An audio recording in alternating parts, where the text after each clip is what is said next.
background and say, "Oh, you take it over now." So thank you, Scott. Um, and again, I want us to keep I want to keep a focus on that largest question. And for me, the largest question is, how do we actually create a world that works for all living beings?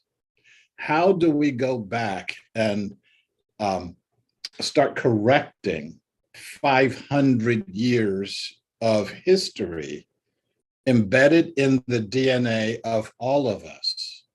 How do we go about doing that in such a way that we can elevate ourselves, get past all of the problems, and get us into the focus of where we can be as human beings? A number of thinkers have talked about humanity being in its adolescence right now. And the fact that we've got wars going on, still going on our planet, means that we have yet to start acting like one species. When people talk about, are there space aliens out there and why haven't we seen any of them? My question is, why would they want to come to this planet where there's this species that spends the majority of its time warring and killing on each other, the majority of its time separating from each other, the majority of its time looking at each other as though you're not part of my species? I mentioned this yesterday on our program. I've got a document written back in the 1800s, and the document was written by someone from England. And the document was asking the question of whether people in Eastern Europe were actually human beings, whether people from Eastern Europe were actually could have consciousness, could be educated, etc. All the things they say that people in the 1800s were saying about Black people, they were also saying about themselves. And so the challenge is, how do we elevate that consciousness? Okay, how do we elevate it to the point that we actually can create a world that works for all living beings? That's my goal. That's my personal motto, and because I'm wearing it right here. And I think that should be the motto and the goal for all of us. If it is, then we will be focusing in a particular direction. And if it's not, why are we bothering doing any of this work? So I see Scott is back, which probably means that back fresh from Technoland. Yes. And ready to go into the next part here. Yeah, and thank you, Dr. Sharif, for getting us off to that start. And that is the question.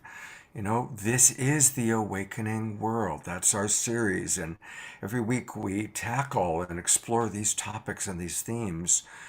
And I think this week's theme is as important as anyone. And how interesting, we scheduled this 2 months ago, and how interesting that we are looking at this topic the same week that the world went back, that such a significant war has taken place. I want to welcome everybody who is watching on the Facebook channels. I want to welcome our friends watching on Unify. And I want to welcome all the people watching on the different Facebook groups and pages through the Sign Network. And a big thank you to John and Summer Raymer. We're actually going to hear from John later tonight. We're going to have a very special after show dedicated to prayers for peace. So thank you, John and Summer and the Sign Network. And if any of you are watching on Facebook or on Alan Steinfeld's YouTube channel or our YouTube channel, come on into the Zoom room. We're going to have a very interactive show. I've invited some of the people that I have the highest respect for when it comes to this topic to be with us. And each one is going to make a presentation, but then we're going to have a roundtable conversation at the end. And we're going to take questions and answers. And also, by being in our Zoom room, you can interact directly and chat easily with our presenters. So I really want to invite anybody who is watching on Facebook or YouTube, come on in. It's easy to do that. Just go to globalpeacetribe.com, globalpeacetribe.com, and register, and you'll immediately get the links, not just for tonight's show, but for all of our shows, because we're on Friday nights, Saturday nights, and Sunday mornings. So please do join us. I'm going to very briefly just spotlight a little bit some of the other people that you're going to be hearing from tonight.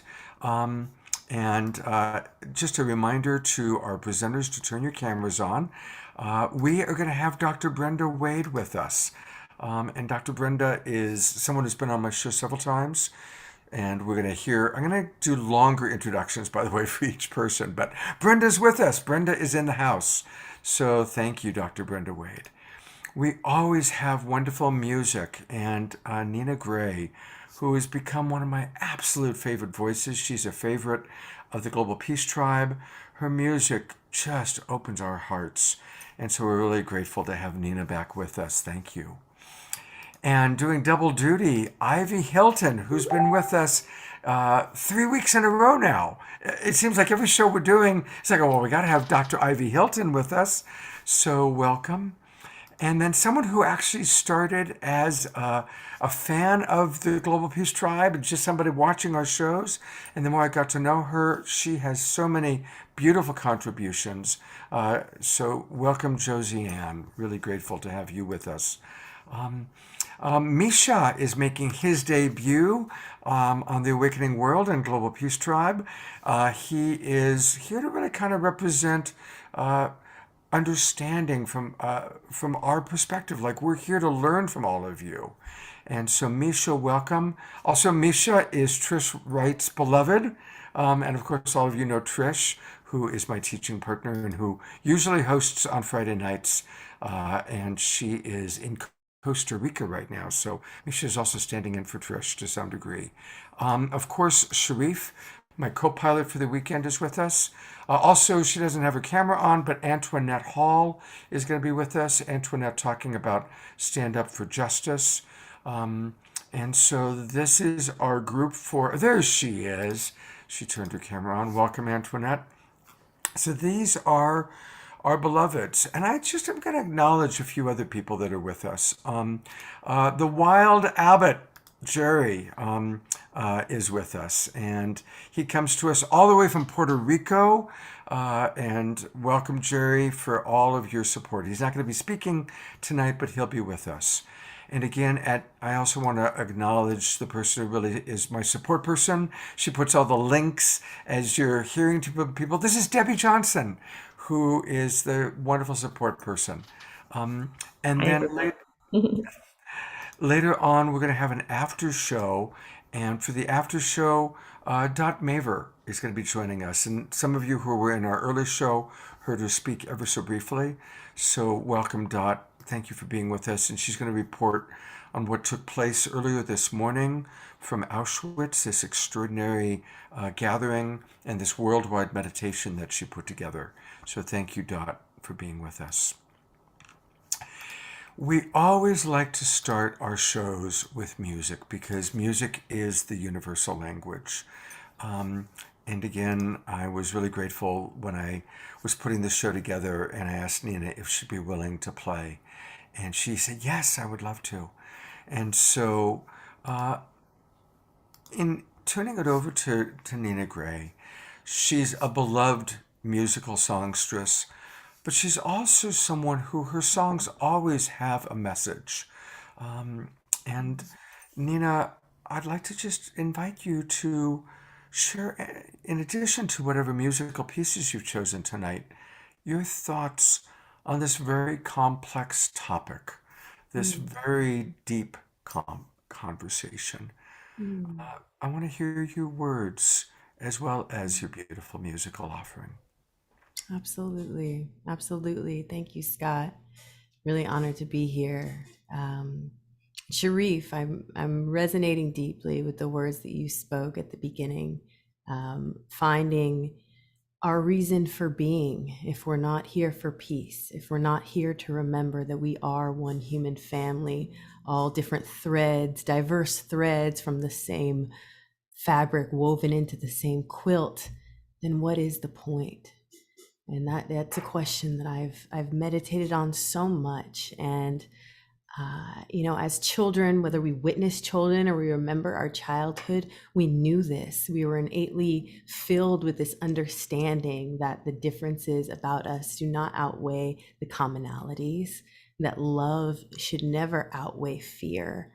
And so in this kind of radical transitionary time that we're going through, where we're seeing these old paradigms and thought forms and deep traumas take center stage and reveal themselves as truth. Let us not forget our truth and the truth that we came from, of our interconnectedness, that love is a million times more powerful than fear, that action that we take that is life affirming is in accordance with natural law. And any action that's taken that's not life affirming is a thought form and an action coming from trauma, coming from fear, coming from a forgetting of our true nature. And so in that breath, the prayers that we have for the hearts and the minds of leaders that have forgotten and lost their way, those prayers are powerful to introduce some moment of miracle, some radical shift in their hearts where they remember why they became leaders in the first place. And this disease of greed, of this wanting to have power for the sake of power instead of wanting to empower the people, is one that has plagued our human family for so long. And it seems like that last rearing of its head before this disease dies off. And so in the midst of it rearing its head, may we be the antibodies that stand firm in the knowing of our truth and the emanation and the reverberation of love. And I know we see these things happening on a global scale, and it can almost feel, so big, so insurmountable. What can we do for the people in Ukraine, in Syria, in Yemen, in Afghanistan, if we're sitting in our cozy home in America or wherever we may be? But there are instances of suffering, and there are hands and hearts in need of love in our backyards, in our neighborhoods, in our communities. So we always have an opportunity to look around at the landscape we're living in and be those loving emanations, whether it's visiting an underserved school and volunteering our time to just spend time with kids and reaffirm that love is the ruling order of the day, to start a clothing drive, a food drive in our neighborhood or with our spiritual center, to just host talk circles where people can express their traumas and work through them so they can return to coming from a place of love in their speech and their actions, and let go of the conditioned thoughts of their lineage, their family, their ancestry, and return to the set point of love. We are creators, and we're so powerful beyond measure, as Nelson Mandela / Marianne Williamson have been quoted to say. It's not our darkness, but our light that scares us. And so this is the time where we get to be flashlights, the spotlights that we are, and really radiate a radical love that will make this season and this period of fear become obsolete. So this song, We Are Creators, is dedicated to everybody that's tuned in right now, to their own hearts, to this program, and to the knowing that they came here on purpose, that their birth was not a mistake, that they came here with a definite gift to add to the collective during this time, chosen to be leaders, chosen to be emissaries of radical love. We are creators.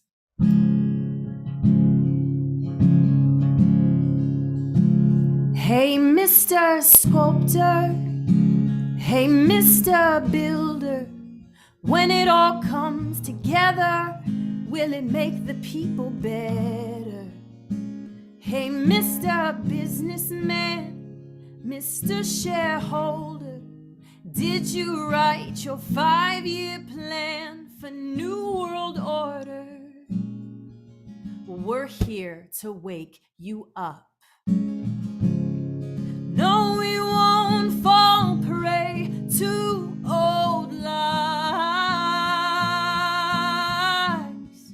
We've been there before. We knew we had the power to change anything, anything and everything. Oh, the futures are standing so bright. It will light up every cold and frozen soul from Rome to Tokyo. Let's raise a glass and have a toast tonight. We are creators. Yes, we are the painters of our world. We are creators, and we decide what goes. Hey, Mr. President, hey, all you teachers, did you come to make a difference? If not, then leave us, 'cause we're the generation to finish what's been started.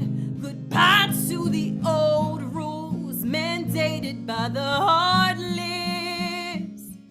We're here to sing our song. I hope you sing along. We've been waiting on change, and it's been a long, long, long, long. We are creators. Yes, we are the painters of our world. We are creators, and we decide what goes.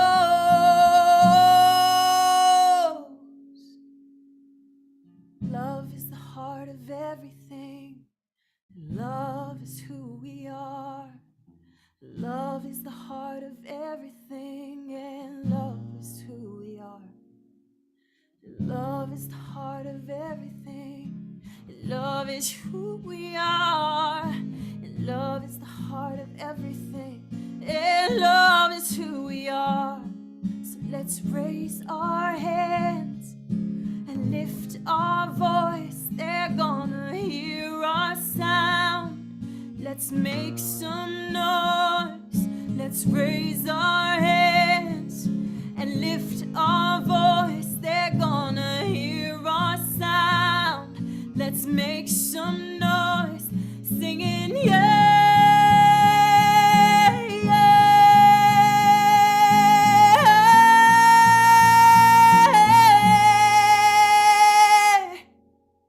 We are creators. Yes, we are the painters of our world. And we are creators, and we decide, yes, we decide what goes.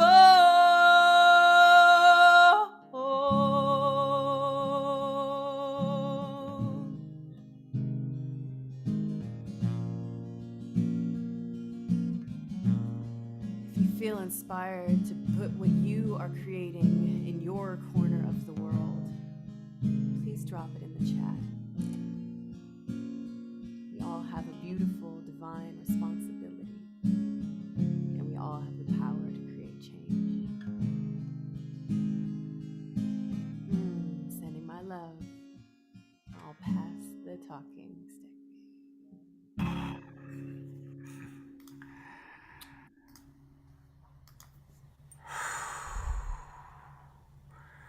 Nina, don't go away yet. This is not hyperbole. I want to say that the last 10 minutes has been as powerful as any 10 minutes I've ever experienced in this show. What you had to say, and then the way you sang it with that level of passion.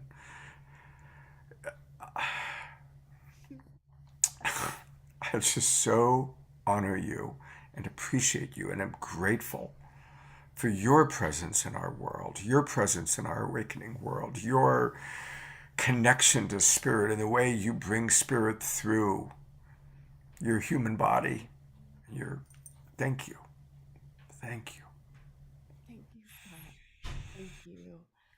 Thank you for creating spaces like this where we get to remember why we came here. Appreciate it. I gotta kind of pull myself together here.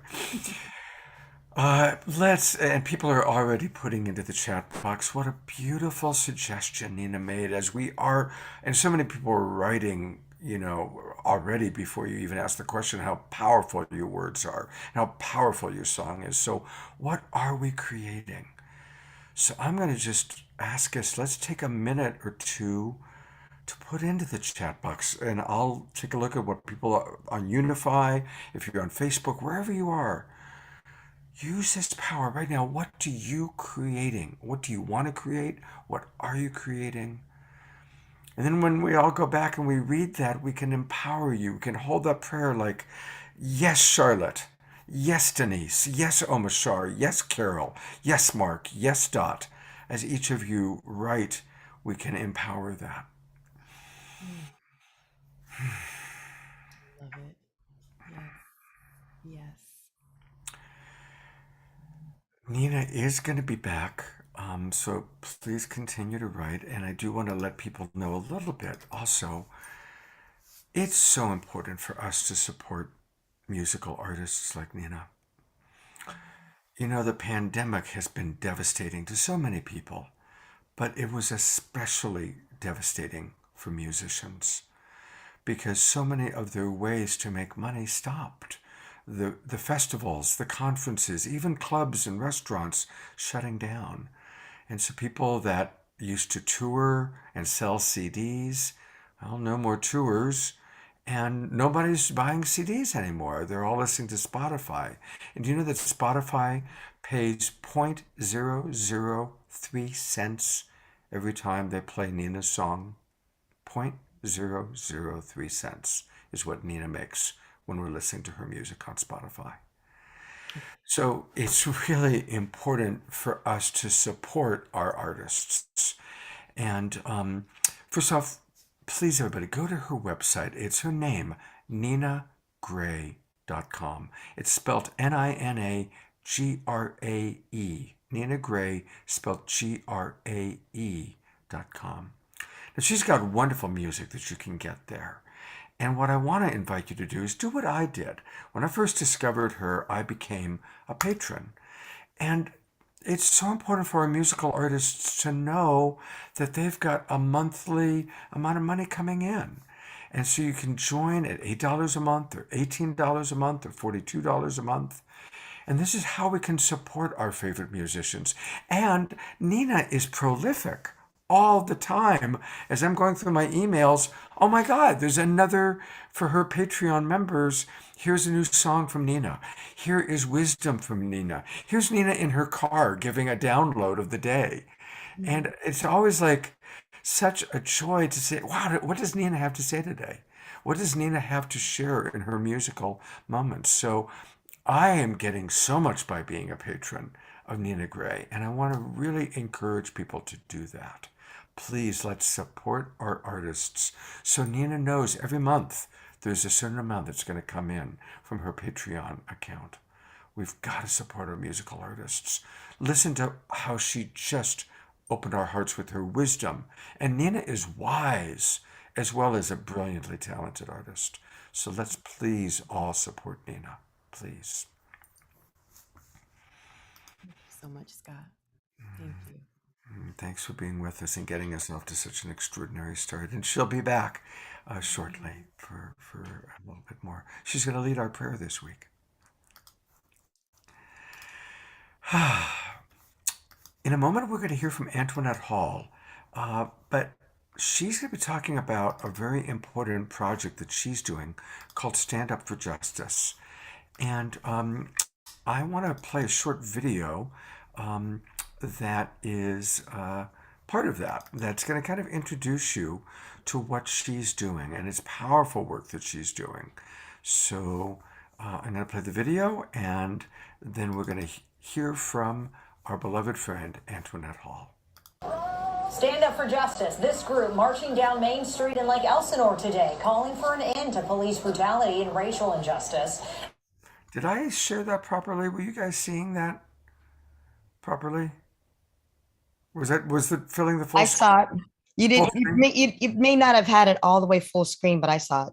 Okay, I want to make sure that it's full screen. So we are going to go back to the beginning and, oh, I know what happened. All right, let's try that again.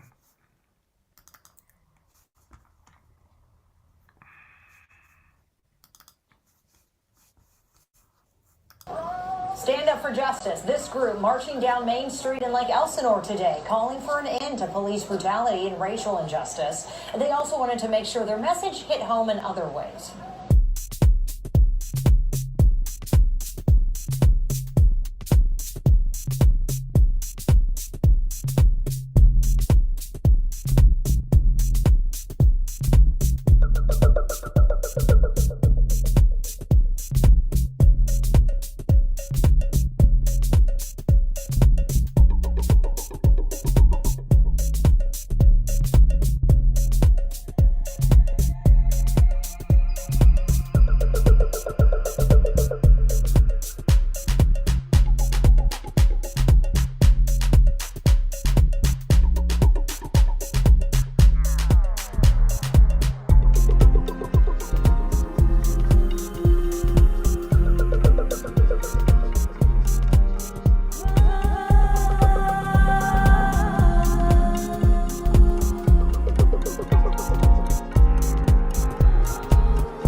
What a powerful video. And I have so much respect for Antoinette.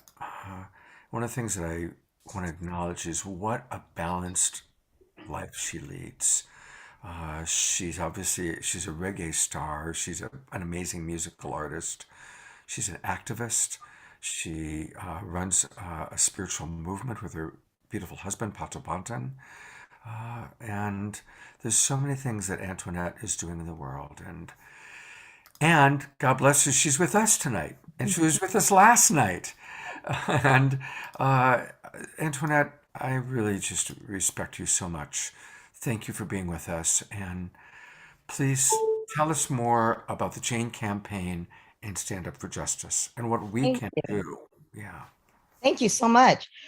First off, before I get into that, I want to just reiterate and re-echo your statement about Nina and the musicians, because that's exactly what has happened. For those of you guys don't know, it's as a musician, that's exactly what happened to me. That song I wrote during the pandemic, you know, so we were all out of work. All of our touring had stopped for the year. You know, all of our gigs, all of our livelihood, all of our work, everything had gone completely ended. And then we went into, so basically we were at home and then we were trying to figure out what are we going to do, you know, with all this injustice and all these things that's going on. And from my way of expressing myself, I like to write music. That's kind of like my way of kind of like release and different things. My girlfriends came over. I have a lot of girlfriends that worked on this album called Stand Up for Justice. And I don't even think a lot of people even knew, but I actually released 3 albums during the pandemic. And that was one of them, Stand Up for Justice. And with Pato's song on there, he did a bunch of songs. A bunch of my girlfriends came over and they said, what are we going to do? I said, we're going to write music because I'm not going to go out there mashing up the streets. I'm not going to go out there doing any of these things and stuff. And that's the reason why we ended up in that protest to begin with. The mayor had told people to go and box up their windows and to protect their businesses because all the places around us within a 30-mile radius was like being looted or rioted. So Pato and I just kind of went out there just to kind of let everybody know. It's like, we live here. There's not going to be any rioting or looting happening within our city. We're just going to take some pictures, let everybody know within our city group that everything is fine. And then we're just going to go home. When we came home, once we got out there, the people, we realized that there were no organizers. And so the people just kind of like looked at us and said, well, how about, why not then, what are you guys going to do? And I was like, well, we're going to go ahead and just do the march, because they asked me and Dr. Quinlan if we would go ahead and lead the march. So we did lead the march. And after we led the march, as you can see, the police officers were out there watching us to make sure that we weren't causing any trouble. Of course, we didn't cause any trouble. There was some other people that were going to cause some trouble. And then the police contacted us again and asked if they could march with us during the next march. And so that's kind of what led us going into the organization. So Sharif, you know, honestly, you know, I was up in Portland. This whole thing started with the Portland Wall of Moms and how I ended up in Portland and trying to deal with all those women up there, how I started this organization. But it was from the march. It was from doing 2 marches within our city, starting a relationship with the local police department, starting the Jane campaign, and then coming back down here into California, realizing that wasn't going to work, all the work that I was trying to do up in Portland with the Wall of Moms and with the Black community and with the young Black activists that were doing a lot of different things up in Portland. That was a lot different from what was happening that we saw on the news. Anyway, long story short, but we'll get into that another time. I finally started the organization Stand Up for Justice based off of the song that Pato wrote, based off of us doing the march that day. The Jane campaign was something that I learned when I was up in Portland. Apparently, they have a program called the Cahoots program. And there was another program that I learned from some of the activists up there called the Blue Envelope program that's actually in Connecticut. And this is something that the police officers actually came up with, these programs on how they were going to deal with special needs and autism within the communities. So the Cahoots program has a thing called additional registry. I met with this woman who is a police officer who has an autistic son. And what they do is that if an address gets called in, they are flagged. They know, because just like I was telling people, when people call and say, we have a situation at our home, we have a mental health crisis, or something is going down, please do not bring any guns. Whatever you do, do not bring any guns. Don't bring any of those things. You know, we don't want any escalation, and we need you to de-escalate if you come down here. But as we saw, that poor Black man in Texas was shot and killed in his front yard. And what happened here in Corona, which is 15 minutes away from me at the Costco, a grown man was shot by police officers, and then under off-duty police officer, and he also shot the parents of the special needs adult as well too, in the back. They were in a coma for many months. Anyway, this trial they end up settling out of court with $17 million to pay out to this family. I suggested that we do the additional registry and the blue envelope with the police already loved. And they suggested, all right, we're going to announce this, but it's been like 2 years now. In Colorado, they've already introduced their bill, which called the STAR program in Denver. And after 2 months after Elijah McClain was killed, after they did that, they've already introduced a new bill or new program in Aurora, you know, the next city over after 8 months, because the first one did so well. So basically the Jane campaign is what Stand Up for Justice is doing right now. We also do the Martin Luther King Day. We also are involved with the Juneteenth. We had the largest in SoCal last year in our city at the stadium. And this time we're partnering up with 5 other cities to have the largest in SoCal. And I'm also teaching other women on our Mondays how to host a Juneteenth in your city, how to throw a Juneteenth in your city. I think everybody should have a Juneteenth in their city.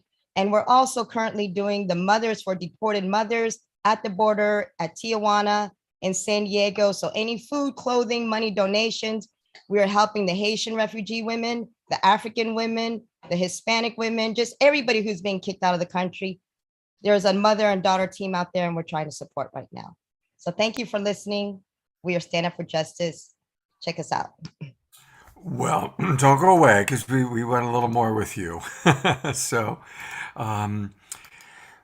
you know, I was so touched on one of our earlier shows where you told the story about what happened in Costco.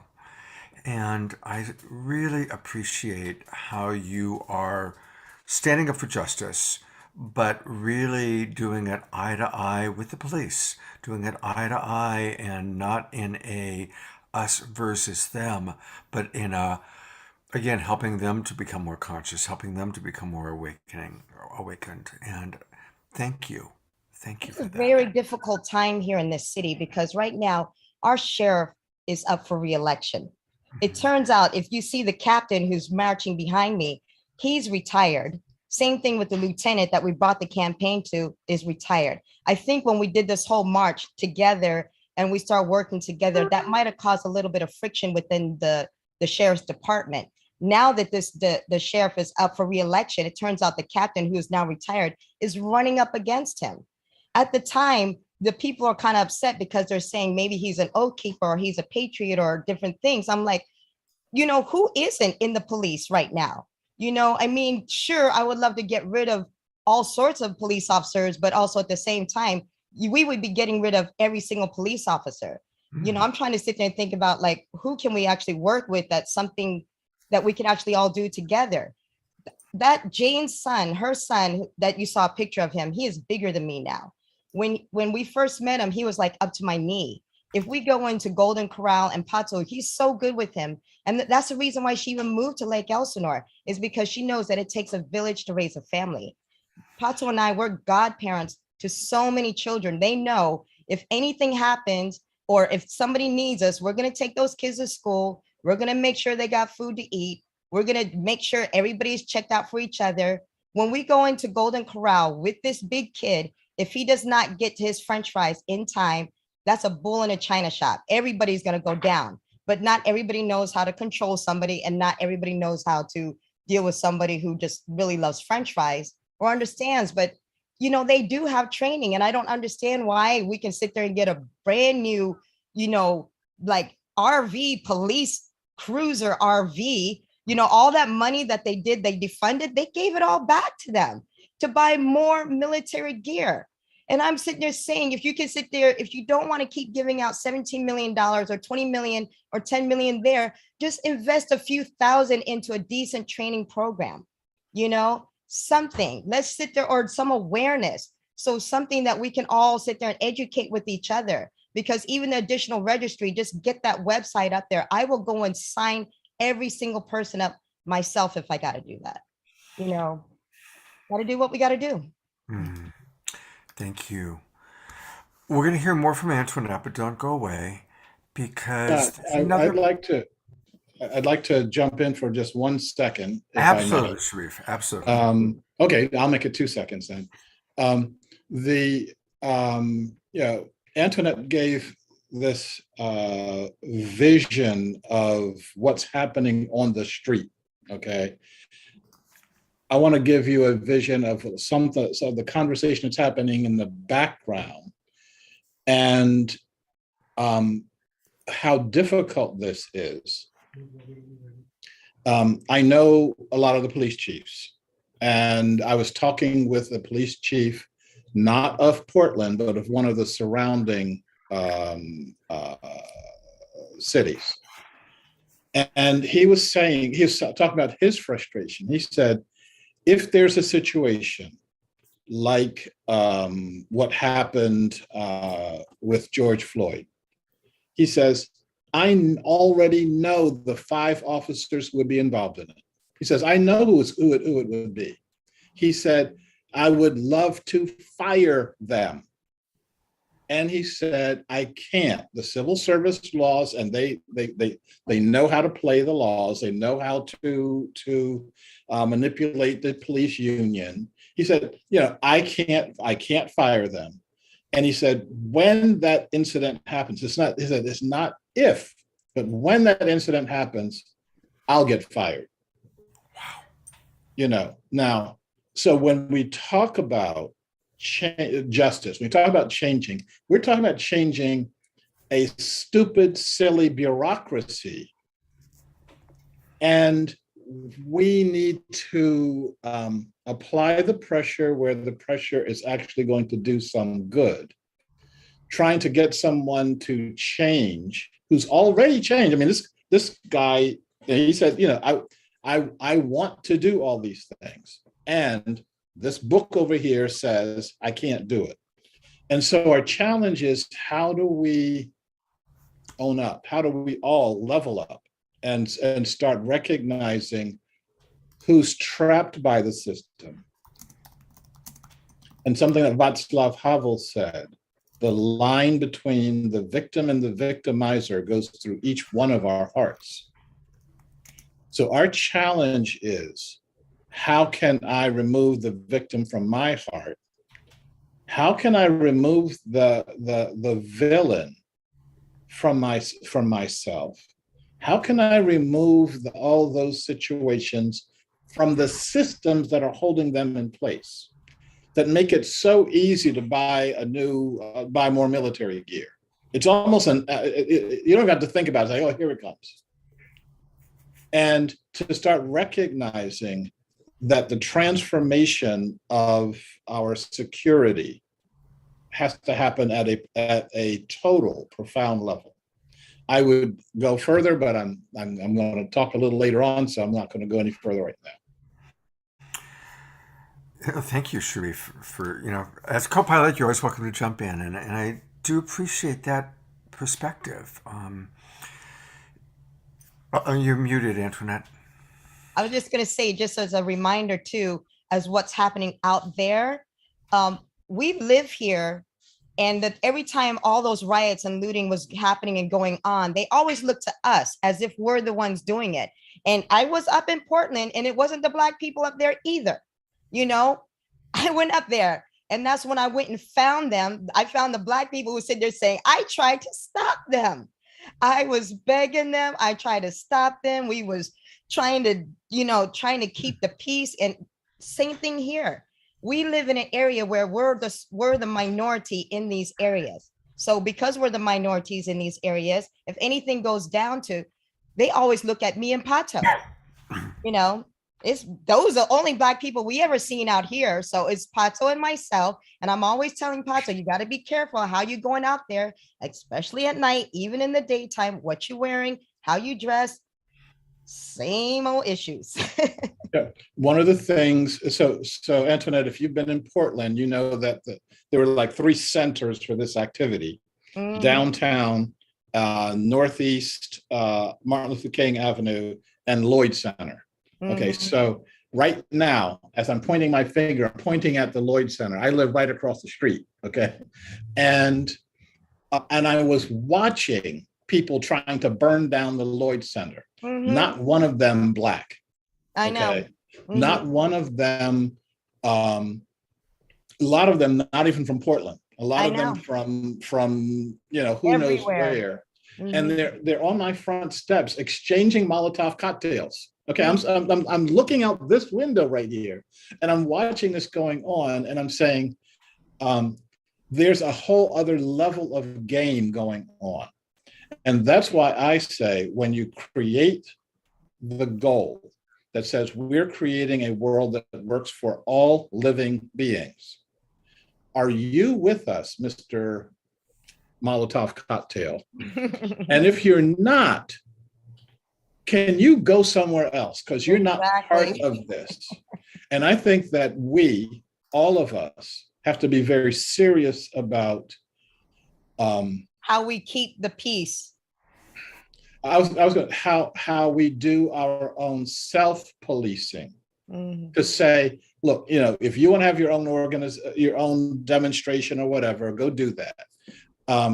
But if what you're trying to do is escalate our situation here, you're not welcome. You're just simply not welcome.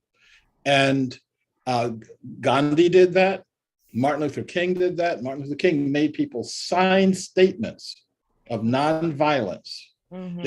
They had to sign a statement that they're going to dress in their Sunday best. They had to sign statements that they were not going to be provoked. And that self-discipline was what carried the day. And we need to start seeing a lot more of that discipline. Mhm.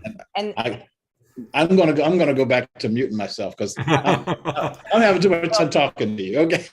thank you. But to wrap this up, exactly, and that's the reason why that's why this is called hashtag Jane Campaign. Please, people, follow this hashtag, use this hashtag. Anybody who wants to help me on any kind of digital or social media, I learned that if I was going to sit there and take any kind of real message, is to take it off of the streets and take it to the courthouse, take it to the state, take it to lobby. And that's the reason why we started the Learning to Lobby. For the past 2 years, we've been getting together every single Monday night on how do we learn to lobby, because if we lobby, we can sit there and pass these bills. We don't have to sit there and keep marching out there all the time, because everybody's got to do whatever they got to do. I'm not going to tell anybody how they're going to protest. People got to do whatever they have got to do. This is going to be my way of protesting. Is I'm going to take it from the streets to the White House. So help me get this bill passed here in the state of California, and help me get this all across this country. And if you can't do anything, then at least share the hashtag, share the hashtag, share the story, let us know, get involved.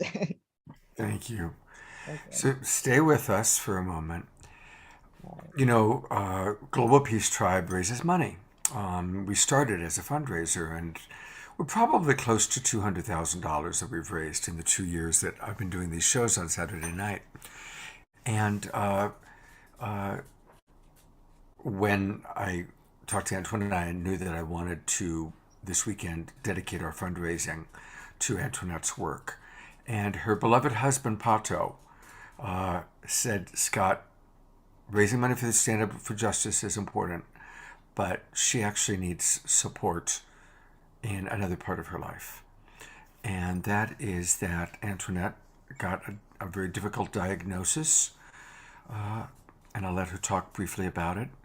But I want to ask everybody to please today support her healing campaign. And Debbie is going to be putting the GoFundMe link into the chat box here in Zoom and on Unify, Facebook, because you have seen tonight how important this woman is to the world. And we need her to be healthy, and we need her to be with us. And breast cancer is no joke. So please, please, please, please donate. I donated when this campaign first began. I donated again last night. And I really want to ask everybody, please donate. Let's support Antoinette's healing. And Antoinette, anything you'd like to share about your healing journey? Yes, thank you so much, Scott. The reason why we started the GoFundMe was because I decided I wasn't going to do the conventional treatment after everything that I've read and studied, and also my own triggered past history of losing my father to chemo when I was young. I was 12 years old when he died from cancer. Well, not from cancer, he died from chemo. Anyway, it's been a very trying couple of months, but what I've been learning about those very expensive cancer hospitals is about what they do there about natural healing. And I found that there's all sorts of natural and holistic ways of healing. I also realized, because I'm a natural person, I believe in mind, body, and spirit, that I can't, it would go against me to do something that I totally disagree with, as far as chemo, radiation, and the surgery that they would like to perform on my body. I've had some issues with the doctors because I wanted to go a more natural and holistic way, that they're kind of like not cooperating with me at all right now. So it's been an interesting journey of trying to find out about my own health, and to learn about my own health, and to take control of my own health. And actually, even though it's very nerve-wracking and it's very scary, I find it very challenging, because also at the same time, I know if I did a chemo or the natural or the conventional type of way, I would be in recovery for months, years, and who knows about chance of recovery, because cancer has a horrible chance of recovering within 5 years or 10 years or 25 years or a few months or different things. It's a very tricky kind of thing. So I'm still learning at this point how everything works, how my body works. I'm learning about the natural and holistic ways that I can treat myself and other things. And also at the same time, I just think that having a choice, having a medical choice of like how we want to choose to live and how we want to die. And since I haven't gone the conventional way, I've managed to be able to continue the work that we've been doing with our nonprofit organization. I've been able to continue the work with my husband for Edentia. And this is at the end of, I'm doing 3 shows next week on the rise of the divine feminine. And this was actually inspired by you, Scott, ever since we did that one on the divine feminine. And I got so empowered by that. I'm like, I think the whole world needs to know about this message from the divine feminine, which is part of my healing, which is part of the music, which is part of what's happening on the planet, which is part of getting grounded, which is part of getting back to earth. So that's going to, like, this new Antoinette 2.0 version coming out of this is going to be pretty spectacular. I've never had an issue about dying. I've never worried about where I was going when it was time to go, because I know exactly where I'm going. My biggest fear is pain. I cannot deal with pain. And it's like everything that I've heard about cancer pain is just horrible. And I'm in these cancer groups every day, and it's just one horror story after another horror story after another horror story. But all the beautiful stories that I'm hearing about natural healing and about meditation and prayer and about, finding and discovering yourself and seeing the world, how it really works, and the clarity. And that's amazing. So basically, I'm back to work. So after these 3 shows, I'm still continuing on with my healing. I just got to figure out, how do I heal and work at the same time? Because, my people still need help, and I still got to make sure before I kick off this planet and kick rocks, that I go kicking and screaming and everybody heard my name, and I let everybody know what I was doing before I left. But until then, I'm still going. Thank you. Antoinette, thank you. And I'm going to bring on Nina Gray back on. And I really want to encourage people to please support her, Antoinette, in 2 ways. Through green energy. We really need to provide green energy, but also through healing energy. And of course, now every week on The Awakening World, we have a healing prayer time. And I'm really grateful that Nina Gray is going to be providing our healing prayer, starting with a prayer for Antoinette and then opening it up. So I'm going to turn it And over Nina, to you. I would love to ask you to work on a song with me too. Mm. Oh, that's a big visceral yes. Yes, I would be honored, sister. Mm. Mm. Well, thank you, Scott, for inviting me in to do and lead this prayer, this collective prayer. Let us all take a deep breath and return to that center of our being, that place of stillness and connection.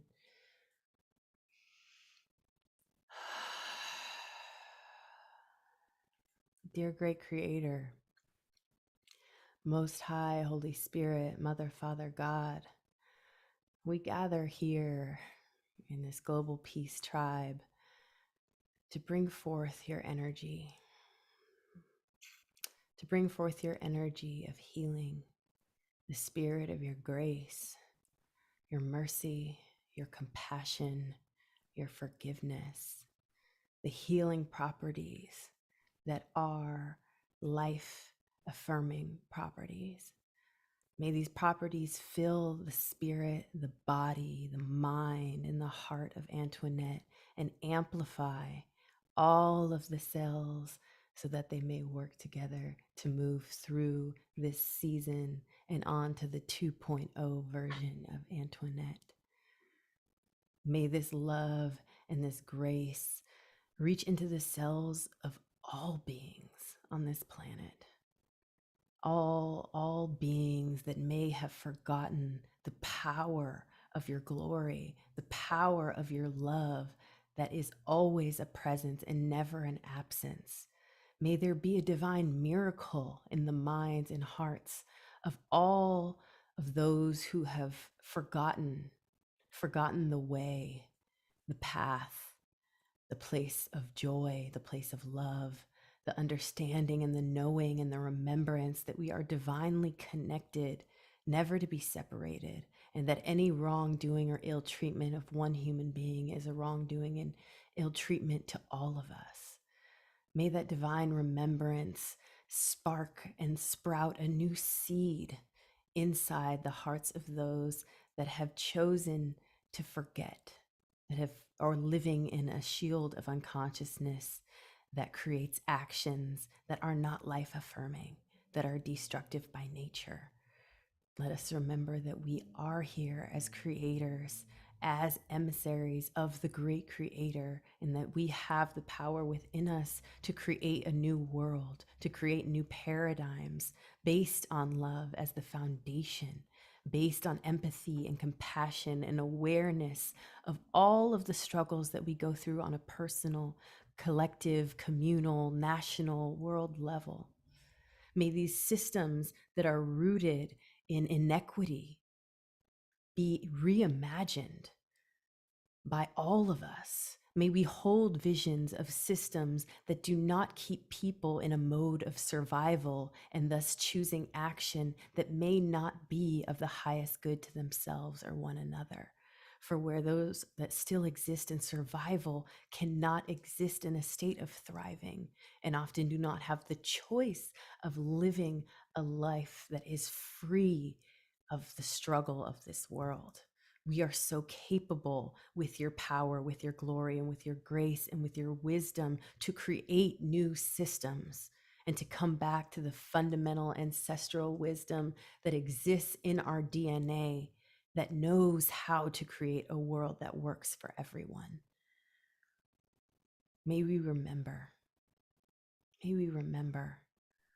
May we use each breath that we have as a moment of prayer to check ourselves, to ask ourselves if we're living in a space of love, if we're acting and speaking from a space of love, and if the reality that we're creating is one we would want our children and our children's children to inhabit. May we keep that idea and the notion of the children at the forefront of our minds so that our action may support the lives that they may live and support the planet that they will thrive on in the future. And we want to say thank you. We also wrap this prayer in a big hug of gratitude for all of the goodness and all of the joy and all of the connection and all of the love that is here now.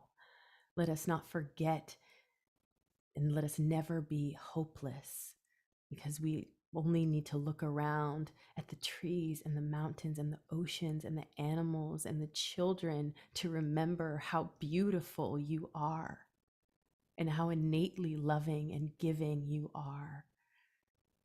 And because we come from you and to you we will return, we have inherited the glory and the grace that you are. So let us be thankful. Let us be infused with your spirit as we continue to walk forward, and remember, in every moment we can choose to be infused with your power that creates worlds. In the spirit of love, in the spirit of your name, in the spirit of our human species evolving and moving to the next step, we say, Amen, Ashe, Shalom. Thank you, thank you, thank you. If there's someone on your heart or in your space, in your family, in your community that you are sending a prayer to tonight, or you are putting forth loving energy towards, please feel free to share their name in the chat. Hold them in your mind's eye. And let us all just take 15 seconds of silence to beam the most intentionally uplifting, transformatively loving energy we can through our hands into the screen.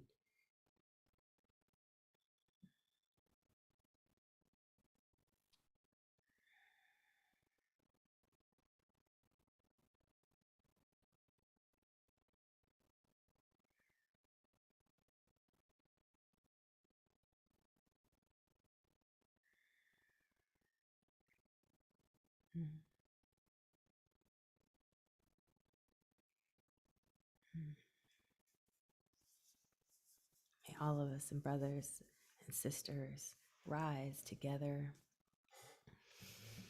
I'm going to share a song called Breathe,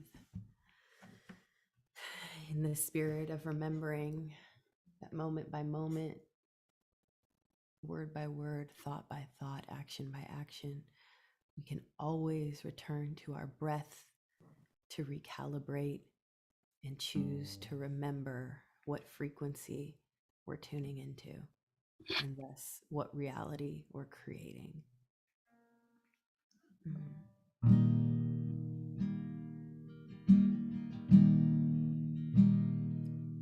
When my mind can't find the words and my heart's a mess, I got to remind myself to breathe through it. When there's fire behind my eyes and grief inside my chest, I got to remind myself to breathe through it. Baby, breathe. Come home to yourself, darling. Breathe it all out. Then breathe it all in. Baby, breathe. Come home to yourself, darling. Breathe it all out. Then breathe it all in. Oh,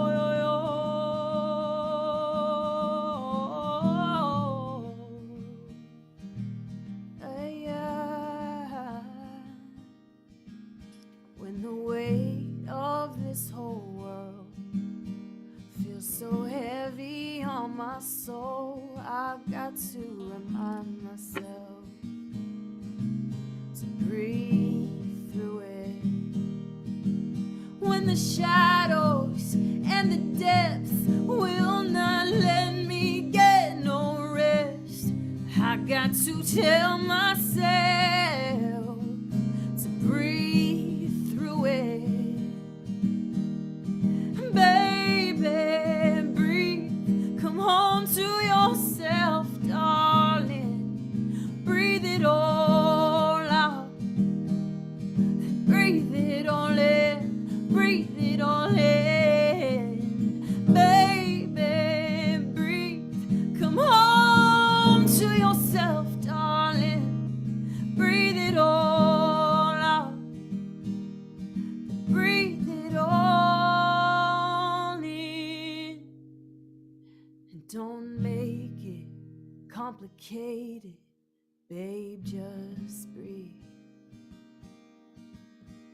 Let your chest rise up and fall down naturally. No, don't make it complicated, babe, just breathe. Let your chest rise up and fall down naturally.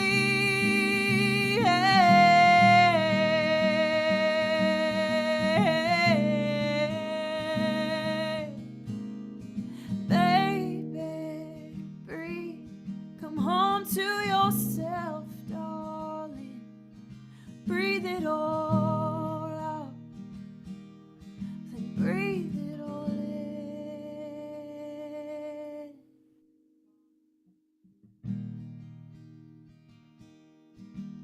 Let us take a collective breath together.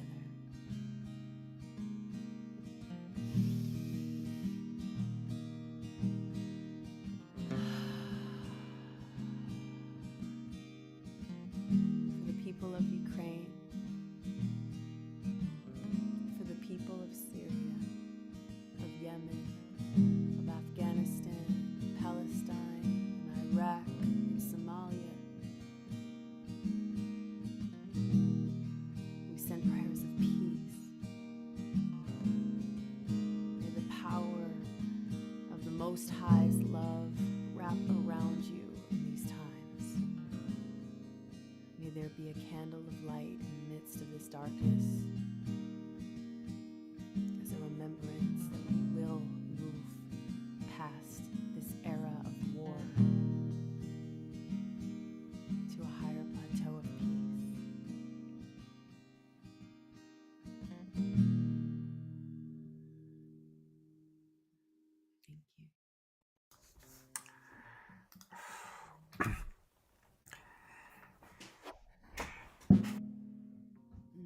Nina, I want you to start a church. I want to attend the Church of Nina Gray because your prayer, your music, your wisdom, you have ministered to us tonight in multiple ways. You truly have. And I really just want to acknowledge the ministry and your ability to minister in the true sense of the word. Thank you. Thank you so much. I have to say that here in Los Angeles, I have been blessed to be a part of the Agape community with Reverend Michael Beckwith, and I consider him a mentor and a guide, as well as Marianne Williamson, and and their ministry has greatly inspired my life. So anyone that is in the LA area, I know those doors will be opening soon again. So if you are feeling the call to join in community and you're in this area, I cannot recommend it highly enough. Absolutely. I don't know if you know, Nina, I first started going to Michael's services when we were meeting in the basement of the Santa Monica Miramar Hotel on metal folding chairs. And there were like 15 of us there. And Michael and I go back that far. He's been on the show a few times, and it's been amazing what he's created. And he is the real deal. I traveled to Jamaica with him in 1995, and He's just such a beautiful man, and it's true. And anybody, I mean, if you do want a beautiful church service every Sunday morning, he does 3 services. I think it's like at 6:30 and 9 o'clock and 11 o'clock, and they're all online and beautiful music, artists like Nina, and beautiful spirit channeling through. But I tell you, you got the gift also, Nina. You did kind of deflect it to Michael, which is okay. But I just, because he's at the top. But you really do have a gift of ministering. And I really got that tonight. So Thank you. Scott, I'm glad you said that because I was about to. And one of the things that that's been true for me, and I'm just a couple of years older than you, Nina, and in my younger years, I did an awful lot of deflecting. No, it's them, it's them. Or I did an awful lot of, oh yeah, it really is me, it's me. And someone who worked for me, but turned out to be wiser than me, said to me, people have been accusing me of being arrogant. And I was saying, if I were white, you just say I was confident. And that's true. But they said, and I said to them, I know what I know. And she said, if you know what you know, and you know the source of what you know, then you come across very humble. And in terms of the deflecting, once you sit in source, you don't have to deflect anything because there's nowhere to deflect it to. Okay. There's no one who is any more God than you. Amen. Okay. There's no one who's any less God than you. Amen. Okay. And so sit in it, revel in it, and you can let your ego out a little bit. Just make sure you keep it on a short leash. Okay. And yeah, right there, back seat, short leash. Mine needs to wear a muzzle too. I love that you came in with Thank you. that. And it's interesting that you just sang the song Breathe, because one of a teaching that I heard is that when somebody compliments us and there's a part of us that wants to deflect it, the best thing to do is take a breath, breathe it in, and say thank you. So, and we all do that, don't we? We all deflect when somebody shines the light on us, because the light's bright sometimes, right? It's a bright light. And thank you for ministering to us so beautifully tonight, Nina. And I do want to let people know there's one other way that you can get ministered. That's my word. Nina, she does sessions. She does vocal coaching sessions. So again, if you go to her website, ninagray.com, Grae, remember that's how she spells it, and then you click one-on-one sessions. Tell us a little bit about how you support people to open up their vocals. Oh, this is a true joy of my life. Backstory, I was born with the umbilical cord wrapped around my neck, and so I was literally gray when I was born. And so part of my dharma here, I really feel, is to make sure my throat and my expression is fully activated in this life. And because of that, I am really grateful to meet other people along their journey that either sang as a child or had a lot to say, but somewhere along the way felt that they got shut down or blocked, but they're feeling the call to express themselves again, whether through music or just using their voice as a change agent, and to step into their space of leadership or ministry or spoken word, poetry, whatever it is. I really hold space. My greatest tool is just listening in a non-judgmental way and guiding people to a space of deeper permission and acceptance of their power, of their voice, and going through practices and also affirmation work to just open up this space, this throat chakra, so they can feel in alignment with the gift that they have. What a gift you could give anybody who's watching and listening. What a gift to yourself to work with Nina. So I want to really encourage people to consider that. And they contact you by going to the website? Yeah, I love, we just sit down and have a consultation call. I hear about what you're going through and we determine if it's a good fit. And I keep my sessions very accessible. So if anybody does feel the call to open up their vocal treasure and their vocal gifts, I love, love, love doing this work. Great. Thank you so much, Nina. Thank you, Yeah. thank you, thank you. Thank you. Well, we go from one extraordinary soul to another on this show, don't we? I get to introduce Dr. Brenda Wade, and she's someone that I've gotten to know through these shows, and she is a gem. She's got such a great heart. She's an internationally recognized author and television personality. Those of us in the Bay Area have seen her on KRON. And she provides a unique blend of psychology, science, and spirituality.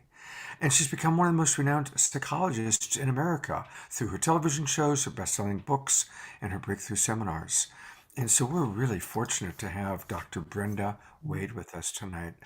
Thank you so much, Brenda, for being with us. Oh, Scott, I feel like I'm the one who's fortunate. The gifts we've received tonight from Antoinette, from Nina, from you, listening to Sharif, it's just been so beautiful. I'm filled up. I grew up in the Black Baptist Church, Southern Baptist Church, and we would have a tradition where people would shout when they got the Spirit. I feel like shouting, Yeah. This kind of, so beautiful and intense. And Nina, you just recalled for me also the spiritual transformation that I've had at Agape also. So it's like family here. I'm just watching all the interconnections, the way we're all interwoven. And I think, Scott, that's your great gift. You're like our godfather, and your intuitive state of being is just to bring us all together. So I feel gifted, I feel grateful, and I thank you for this opportunity. And I'm going to share very briefly, as coherently as I can, something that's very big for me, which is bringing together those three disciplines of psychology and spirituality with this background that I have in neuroscience. I started my career not doing psychology or spiritual work. I was about as shut down and as negative and as depressed as any human being could be. And I was at the University of Washington, which most of you know is the #1 research institute in the field of psychology, but I wasn't working with people. I was studying prematurely born monkeys. So I was in the monkey lab because I couldn't really deal with people during that stage in my life, couldn't deal with myself. So this depression I was in got worse and worse. And then I know there's a goddess because I got a scholarship to go work with Dr. Virginia Satir, who became my mentor and completely transformed me. And I just have to say this. I hated her guts the first night because she was hugging everybody. I was like, ooh, she's hugging. What's wrong with this woman? And she hugged me and I just started sobbing because it was a transmission. So I know that there's a way that all of us together can hug one another energetically and open a space. So if I may, I just want to weave together what came to me as I was feeling into Nina and feeling into Antoinette and feeling into you, Scott, and Sharif, and where we are at this moment. I do believe with all my heart that this is a moment of transformation on the planet. And I know because I've seen it in my own subconscious and superconscious mind, sitting in meditation in India and ashrams, sitting for hours and hours to awaken my own consciousness. I've seen what's known in the East as the net of Indra, the web of life. I've seen it. We are all connected. Each one of us is one of the links on that net. And if we can hold that vision, whether it's emerging as a spiritual awareness, whether it's looking at the imagery and the network in the brain, now that we, for the last 10 years, are studying the salient network in the brain and how it's interconnected, if we can hold that we are all connected and then do some specific practices from where I sit, this is just the quick down and dirty, this is stuff I would normally spend every Monday night in our mastermind training or hours on a second Saturday of every month. Right now, I've got 8 minutes, so here we go. I'm going to ask you to just do this practice with me if you're willing. And if you're feeling weird about it, that's okay. Just let the energy flow. Take a deep breath and bring your hands to your heart. And we're going to activate the heart with just a few seconds of tapping. It takes about 60 seconds. And as you're tapping, I'm going to invite you to see yourself as a just woven dot on that web of life. You're woven into the web, but each of us has our own space. Keep breathing. We've got just about 20 seconds left to activate. The thymus gland is releasing thymus hormone through the heart, so the heart becomes more coherent so that we can feel our heart, and your heart does have power. This is a brain. You all know that. So this heart brain now, God, we've got it activated. Just rest your hand there. We're going to use the heart power with the head power and with this gut brain. They all work together now to envision ourselves operating what I call the 5 A's. And the first A is acceptance. Acceptance that something in us needs to be activated. That's the second A. Accept that we, through our activation, cultivate awareness. And if you're a person who is in a body that looks white on the outside and Caucasian, then it is very important for you to accept and activate the awareness that there are those who are being harmed because their bodies look brown or black on the outside. And that we as a family must tend to those in our family who need our aid. So if you can accept and be aware and activate, now you can step into this aspiration that I am part of the solution. As Dr. King said, you're either part of the solution or part of the problem. And not from a place of I'm a victim, but from a place of there is a need, that our human family needs this healing. So now take a big yawn and stretch. We're going to activate that salient network. Stretch and yawn, your biggest stretch ever, and yawn so that our brain now is activated. And just for the next few seconds, challenge yourself. What am I going to do to be part of the solution? There are so many ways. You've heard Nina make a call. You've heard Antoinette make a call. You've heard Sharif make a call. Scott has made a call. You choose. Will it be through your behavior, joining a network?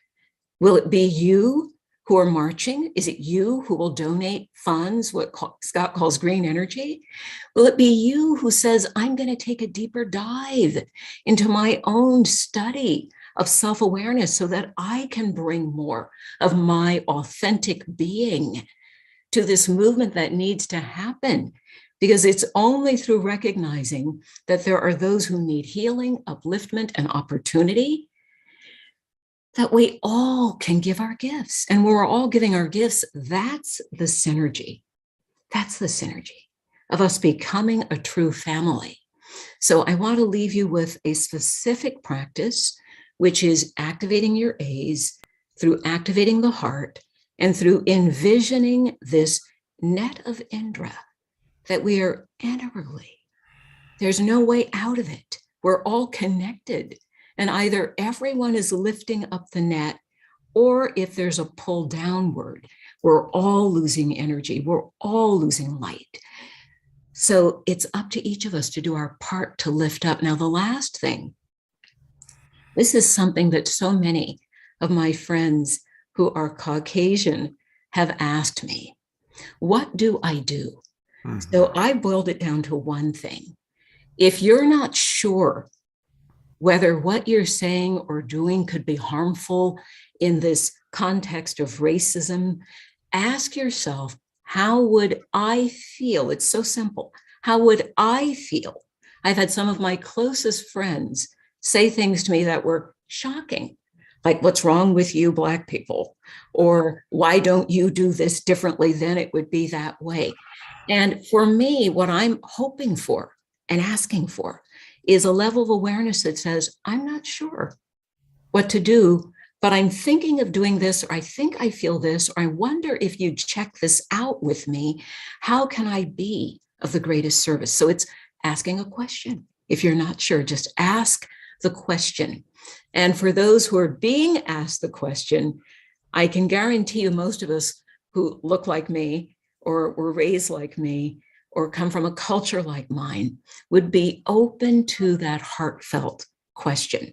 So I'm going to close right on the dot, I hope, Scott, that the most important thing is to remember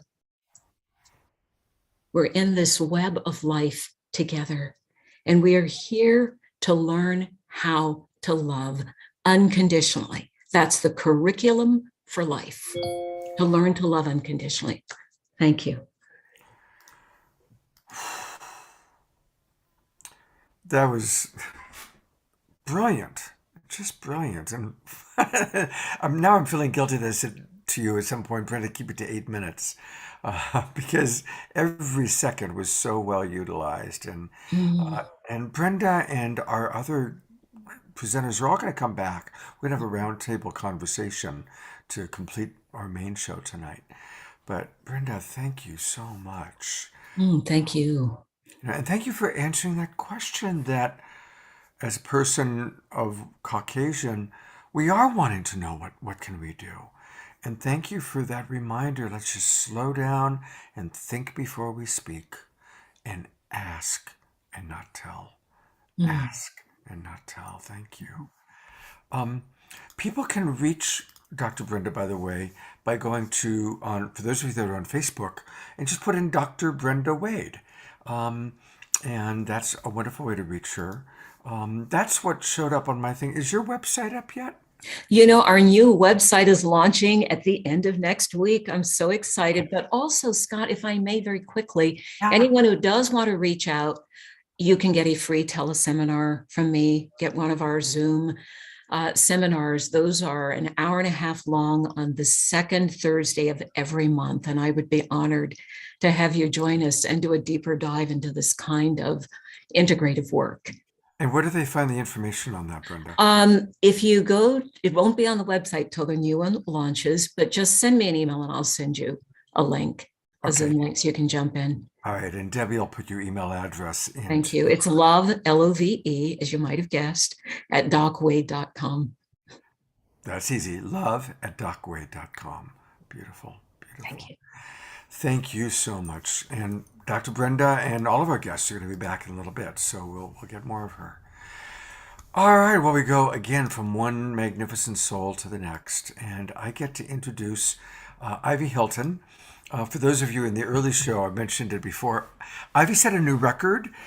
This is the third week in a row that she's been on my Saturday night show, because each week what we're doing is like so pertinent for her. And for any of you who didn't meet her before, she's a holistic integrative health practitioner, and she specializes in contemplative interventions for wholeness and well-being.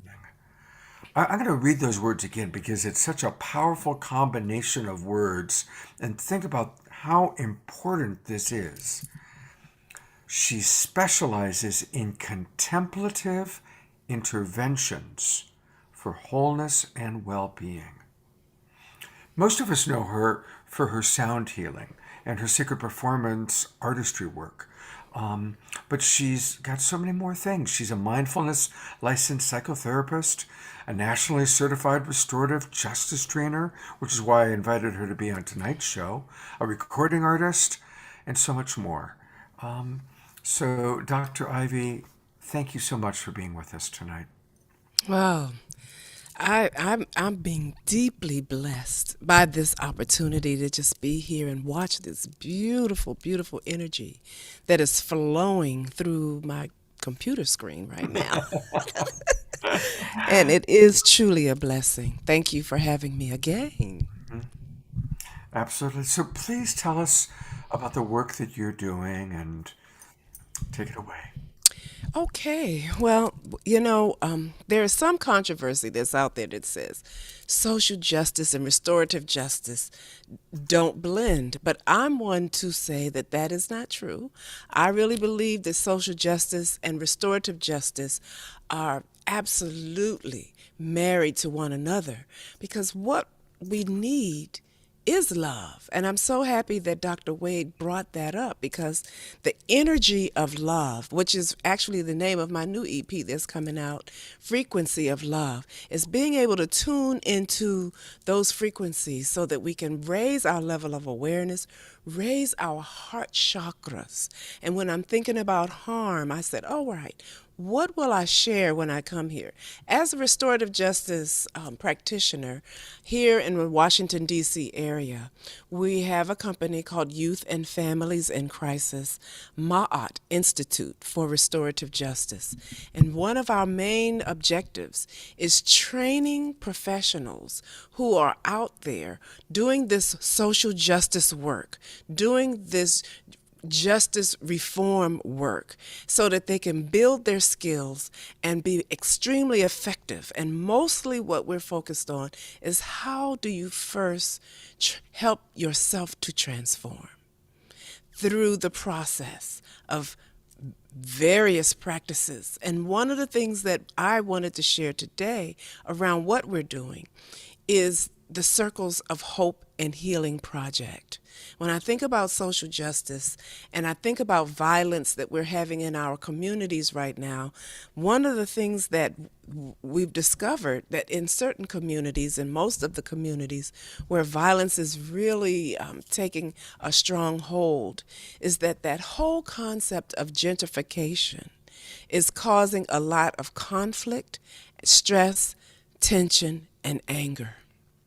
And most people aren't aware of how to manage that anger. And I love the idea of the neurological work that Dr. Wade is doing, because what we are creating is a new medicine for the 21st century, using sound frequencies to create neural pathways in the brain that give us new ideas of how to be.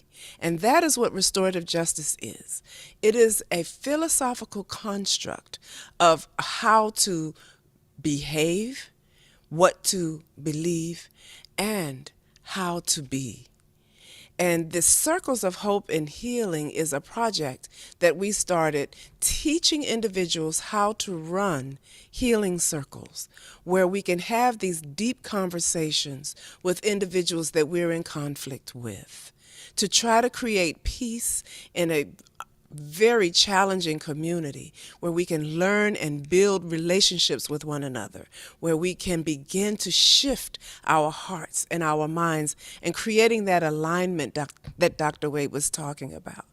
How do we find that space? How do we find that place? How can we be open to the idea of healing by being responsible for the words that come out of our own mouths, by being responsible for making sure that we impact one another with positive energy, by creating better communication and relationships with one another.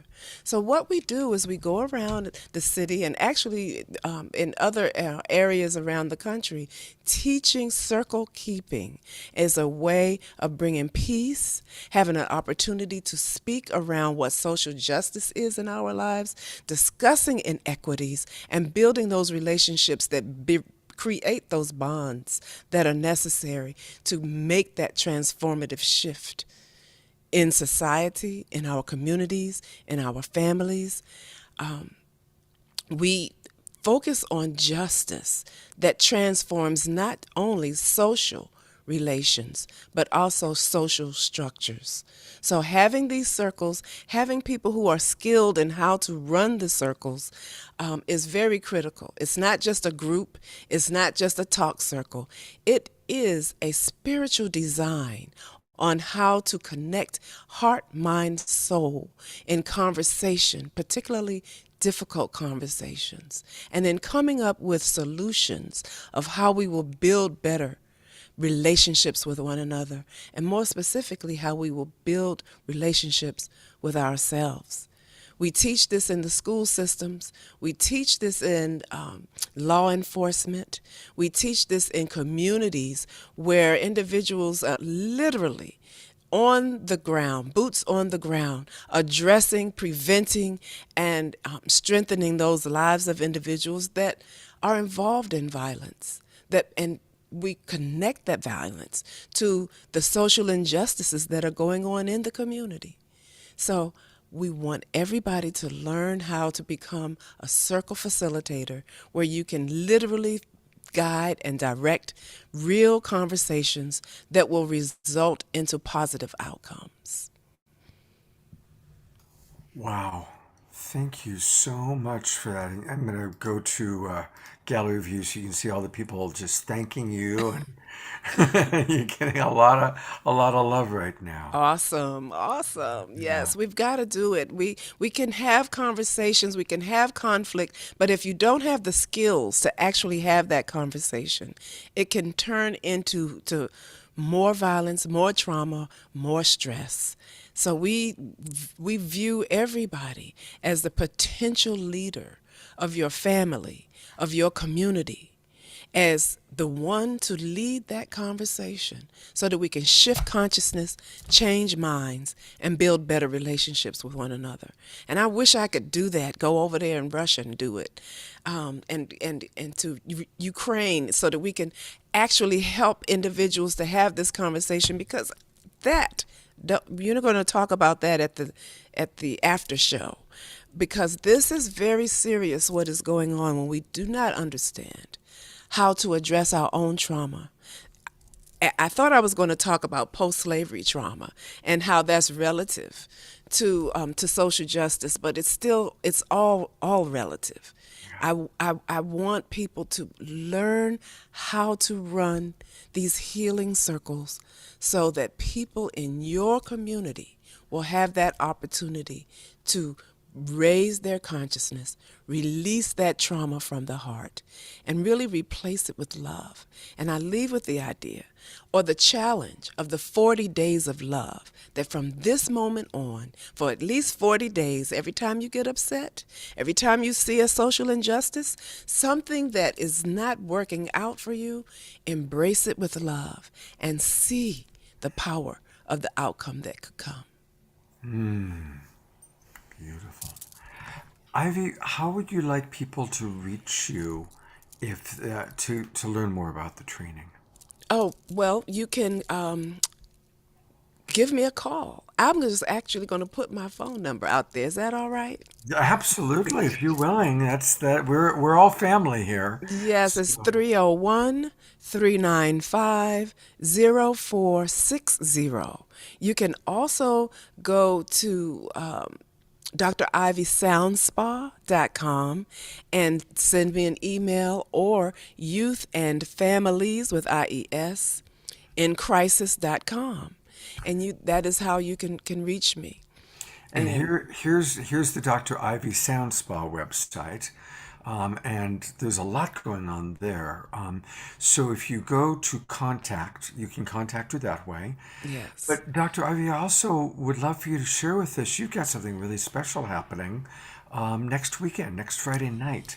Yes. Tell us about this. Well, this is going to be a very private release experience on Zoom with the new EP that is entitled Frequency of Love. It is a series of 5 sonic meditations that are designed to uplift, heal, restore, and empower each and every soul on this planet. And on the 11th, I actually am doing an initial listening event for those that are listening today and people who are in our private circle, where we will have an opportunity to do some soul reflection and deep relaxation and healing together. Beautiful. Go to the website, register. You have to register to participate. And I would love to see you there. Oh, thank you so much. It's Terry Russo's birthday on Friday the 11th. So, Terry, we love you. She's one of our regulars. So that might be a wonderful way, Terry, for you to celebrate your birthday. There's Terry. I'm going to put her on for a moment. There's Hi, Terry. Hey, how are you? Peace. That would be perfect. I'd love to spend my birthday that way. Couldn't be a better way to do it. Yes, bring your candle, incense, your essential oils. We're going to anoint our entire bodies, and we are going to take our favorite tea, sit back, relax, and enjoy the frequencies of love. Wow, that's awesome. Really amazing. Scott, this is Yes. Sheree.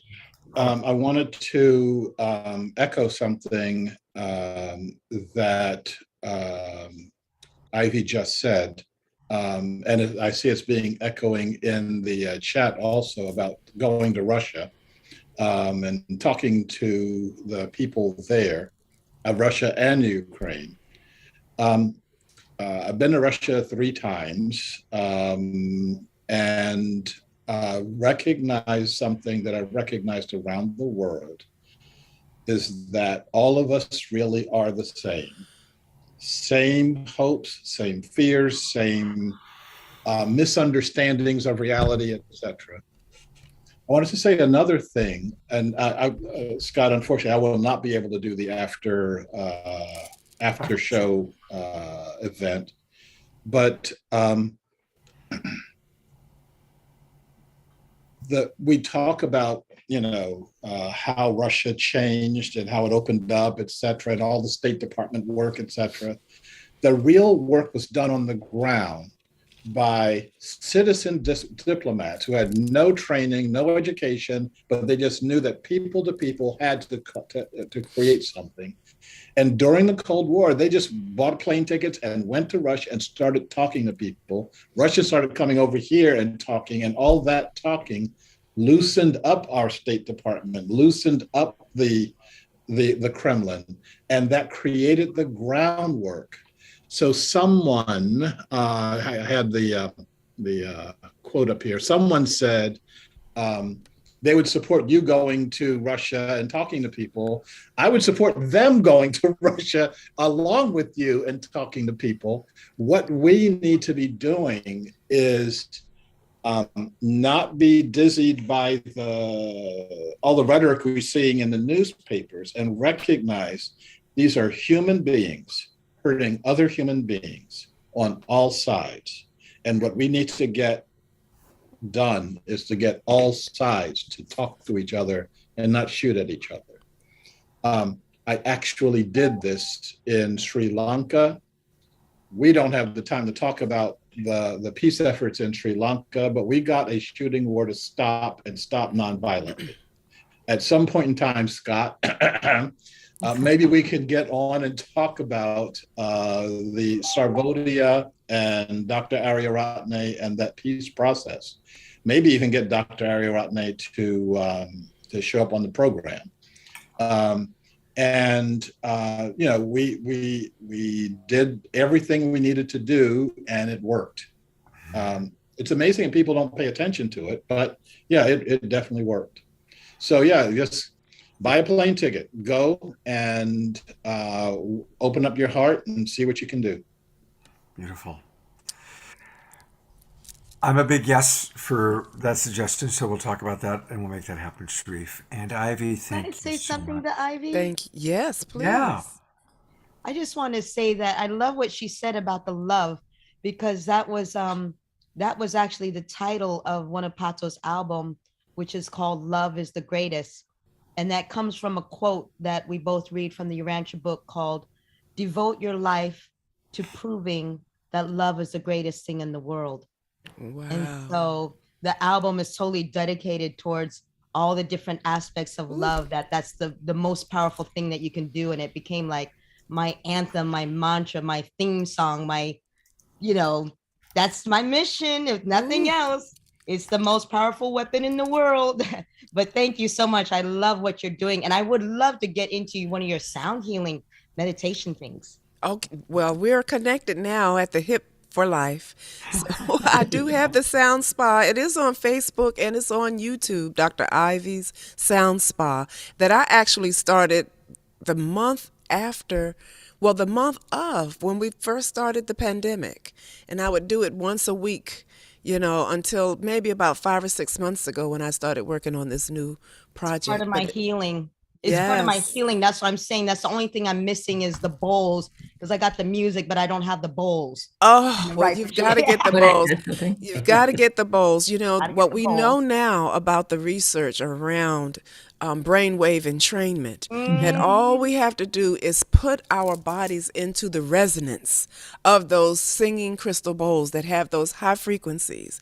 And we're starting to learn what I'm calling the soul language of the various frequencies, the 528s, the 432s, all of those frequencies, our soul knows. 100%. And it needs it. So that's what the frequency of love is all about, is just coming into that space of those frequencies, immersing your cellular structure in these frequencies and integrating it with intentional thought forms. And we know now that light is faster than sound and thought is faster than light.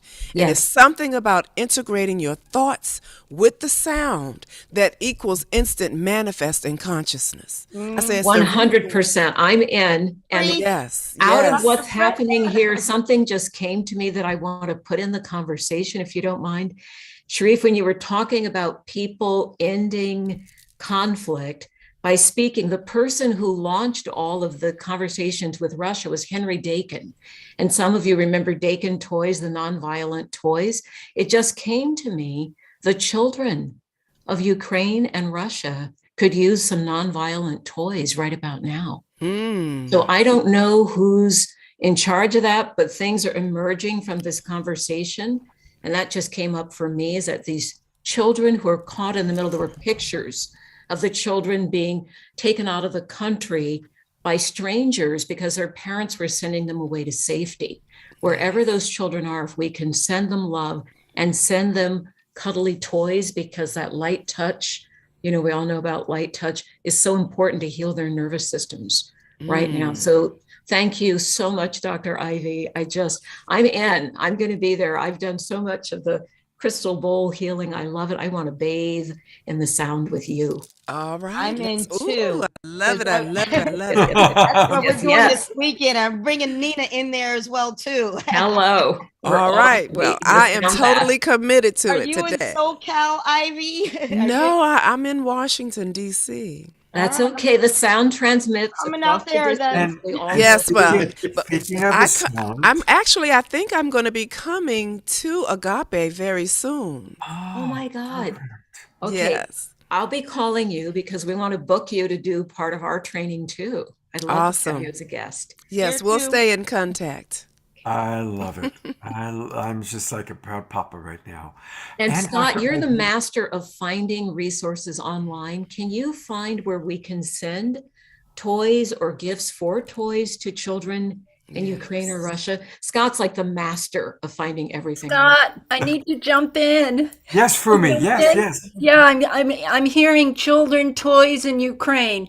Part of this program, we sponsored teddy bears for the children of Ukraine campaign. Okay. Big yay.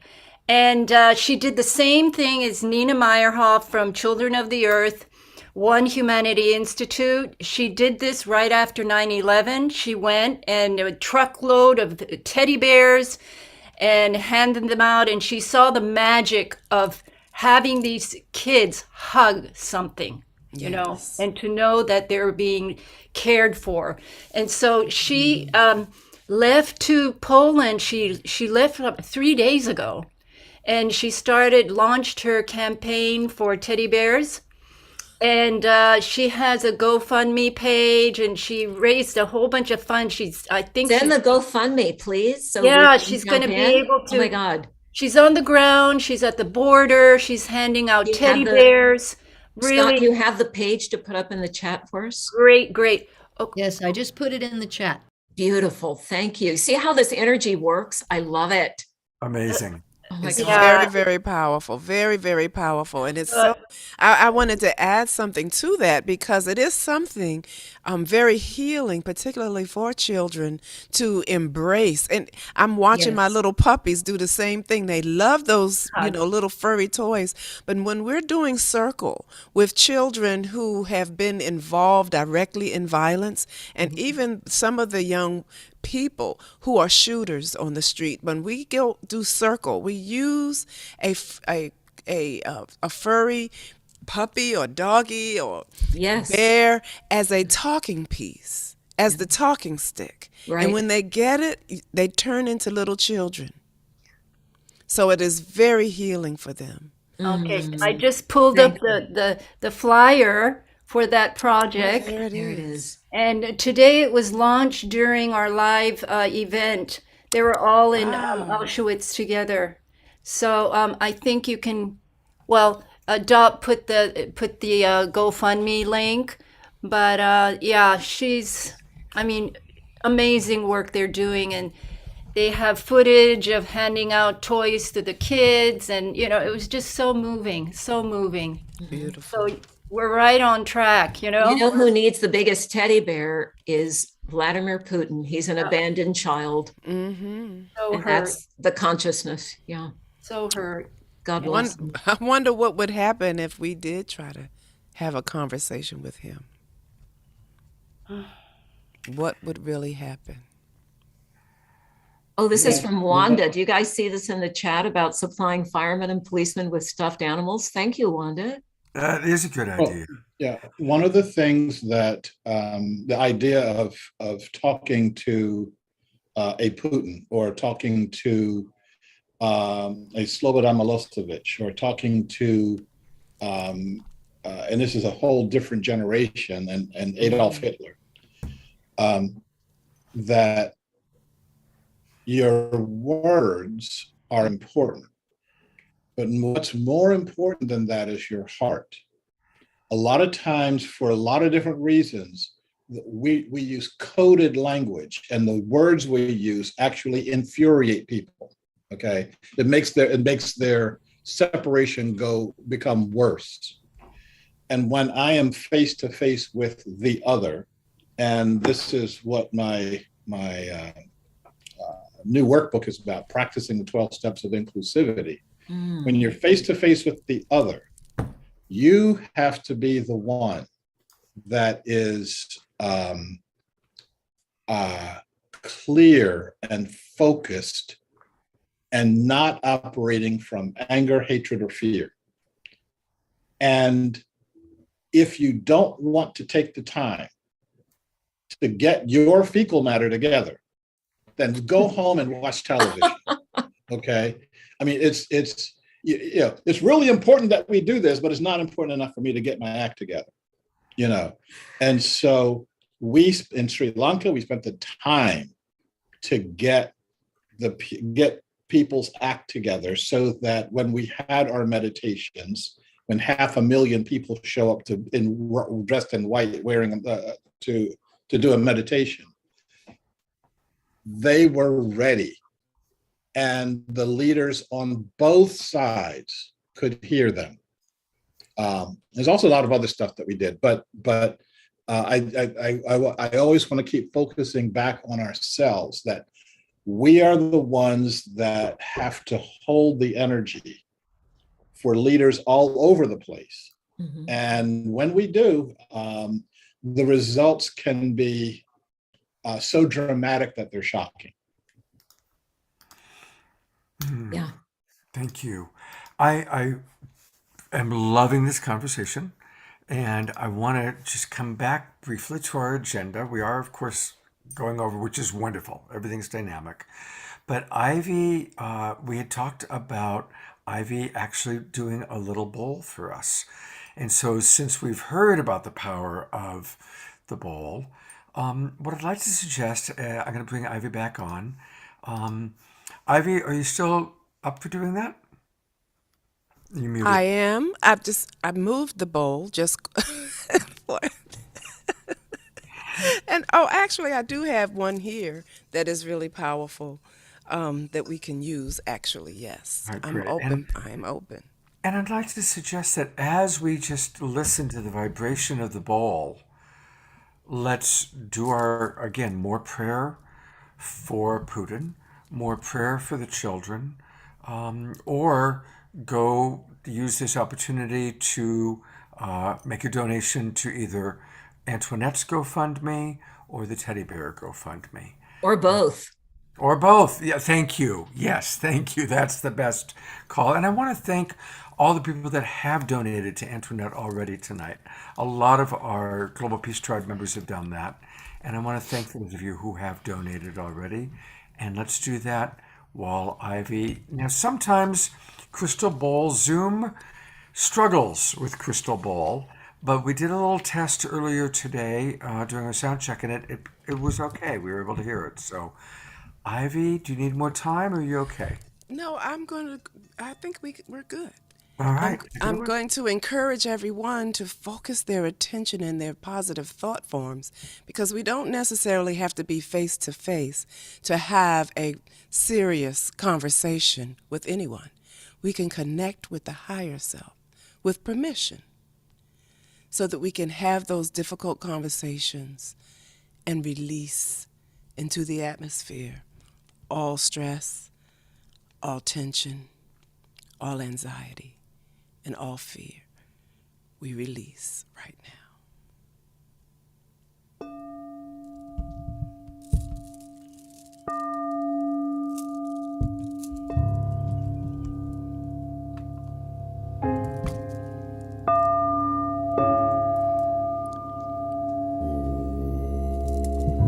I encourage you to just gently close your eyes and take a deep breath in through the nose and out through the mouth. In the center of my being is an infinite well of love. And I now allow this love to flow to the surface as it fills my heart, my body, my mind, consciousness. My very being feels deep peace.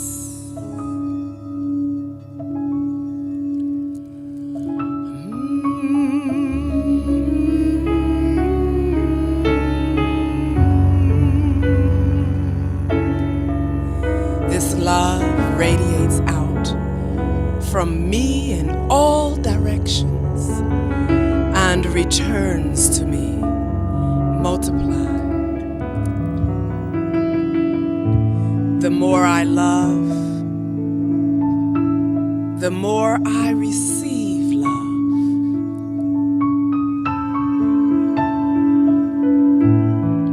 I am deep peace.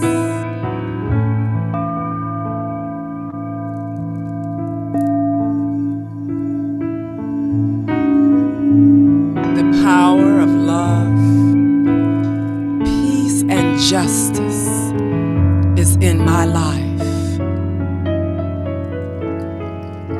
And the supply is endless.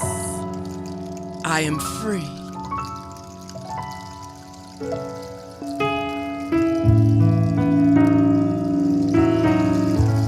Peace fills my being and becomes my thoughts, my prayers, my actions.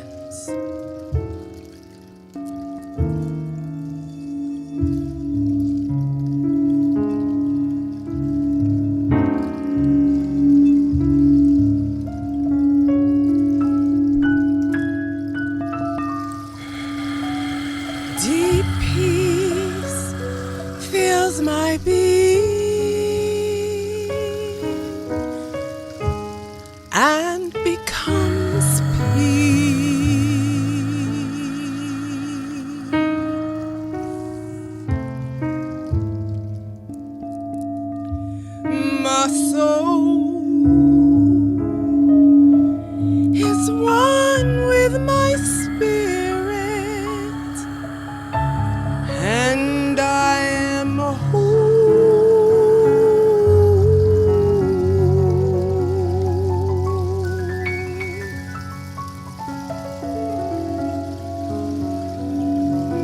soul is one with my spirit, and the world is whole.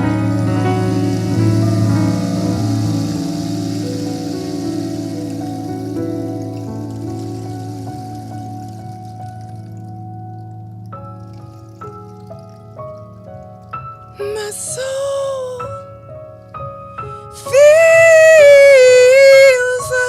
the peace of love, and I am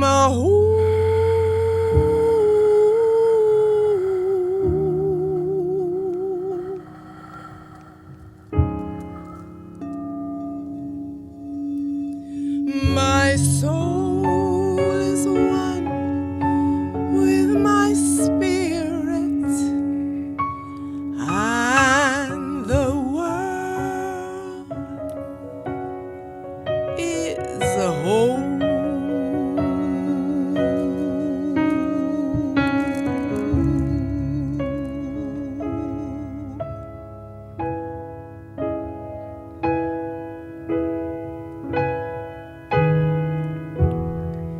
Deep peace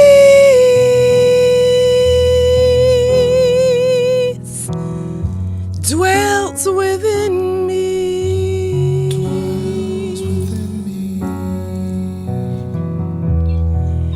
Deep peace lives inside of me.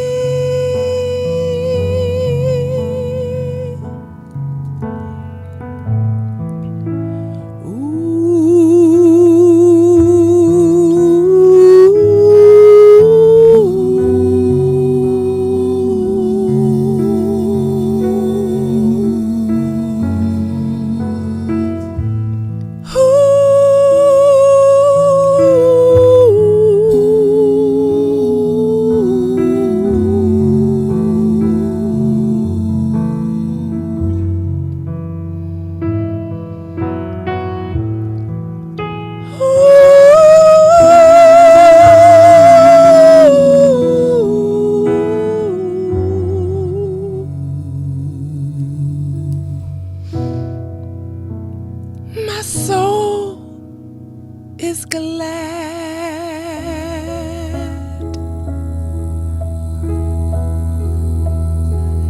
I'm at peace with myself.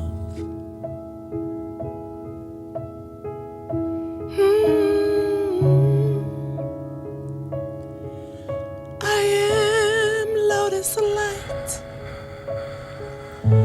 I am lotus light. I am in deep peace.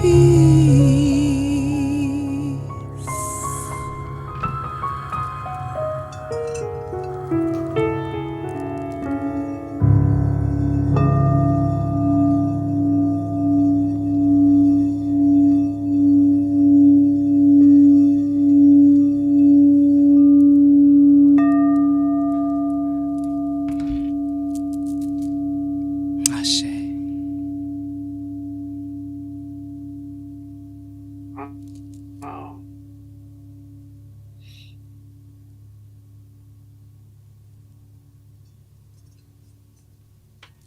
Blessings.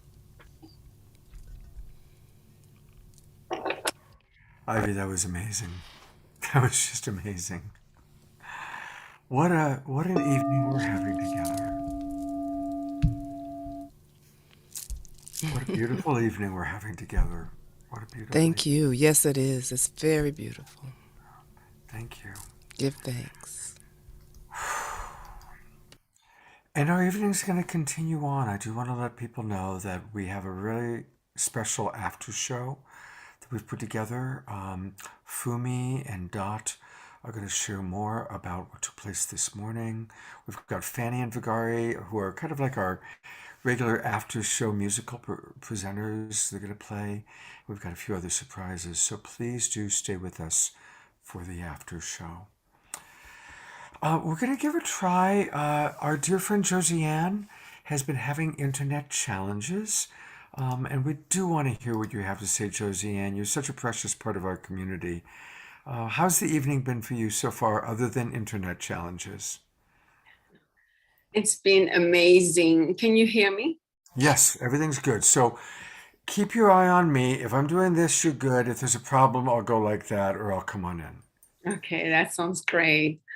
What an evening. Oh my God. Oh, Ivy, you've been getting me to cry right now. It touches me so much. The power of your voice and the sound of the bowl, everything was transcending. Give thanks. Yes, thank you so much. And I did look at your website last week, so I meant to call you. It's such an honor to see you. Give me a call. Yeah, it's such an honor. Oh, wow. I don't even know where to start now because I had a PowerPoint and all of that. And all I feel like just telling you, I'm just going to forget about my PowerPoint, but the images were really deep, but I don't want to cry more than what I have to say right now. And just to give you a little background, I started with children and families for 12 years in a psychiatric center in Miami. And it was so touching to see the children being highly evolved, and the parents not understanding their children. So I had to go back to school and get a PhD in marriage and family therapy to understand the parents, because I couldn't help, thinking, why can't they get to listen to their children's wisdom? And it's so touching to see so many children suffering all over the world. And I'm not sure who mentioned earlier about we have to start with the children. I thought so, but I think we have to start with the adults. We have to start with the parents. We have to start with whomever is in charge, because the children are already evolved. They're just waiting for us to awaken. And when I have them in my therapy rooms, just following them into play, because play therapy is my primary love. Play is a direct road to spirituality, to God. If only parents could play for 30 minutes with their children to understand how they dissolve any type of conflicts and any entanglements in our relational space, that will be life-saving. And because it's not happening right now, that's why I went back to school to understand adults and more especially couples. And I conducted some interviews with African-American couples. And it was so touching because they were all from different backgrounds, socioeconomic status, different educational levels, and different professional backgrounds. But they all have in common resilience and a successful love stories. Why did I center on them? It's because they were marginalized within science. Nobody was talking about them because we've been brainwashed for centuries to just look at what's wrong and not look at what's right, what works. And what works for African American is we have to go back to the source to remember that we are from the modern humans, the first humans on Mother Earth. Wherever we come back from, whatever galaxies, who cares? but the motherland had us. And from that motherland started the cradle of civilization, of all knowledge, wisdom, spirituality, togetherness, love, and compassion. So I had to go back during my dissertation to explain why African Americans today are resilient, why they never needed to have a clinic or an hospital like the survivor of the Jewish Holocaust after World War II, and why we still don't have anything like that. Why do African Americans don't really go to therapy? Because also, not only that, because of the fear of what has been happening to them, because they're so resilient from one generation to another since the beginning of times. Inside their DNA, our DNA, is a code, and we all have it. We all have it. All humans have it. But through slavery, African Americans developed it more and more by caring for others.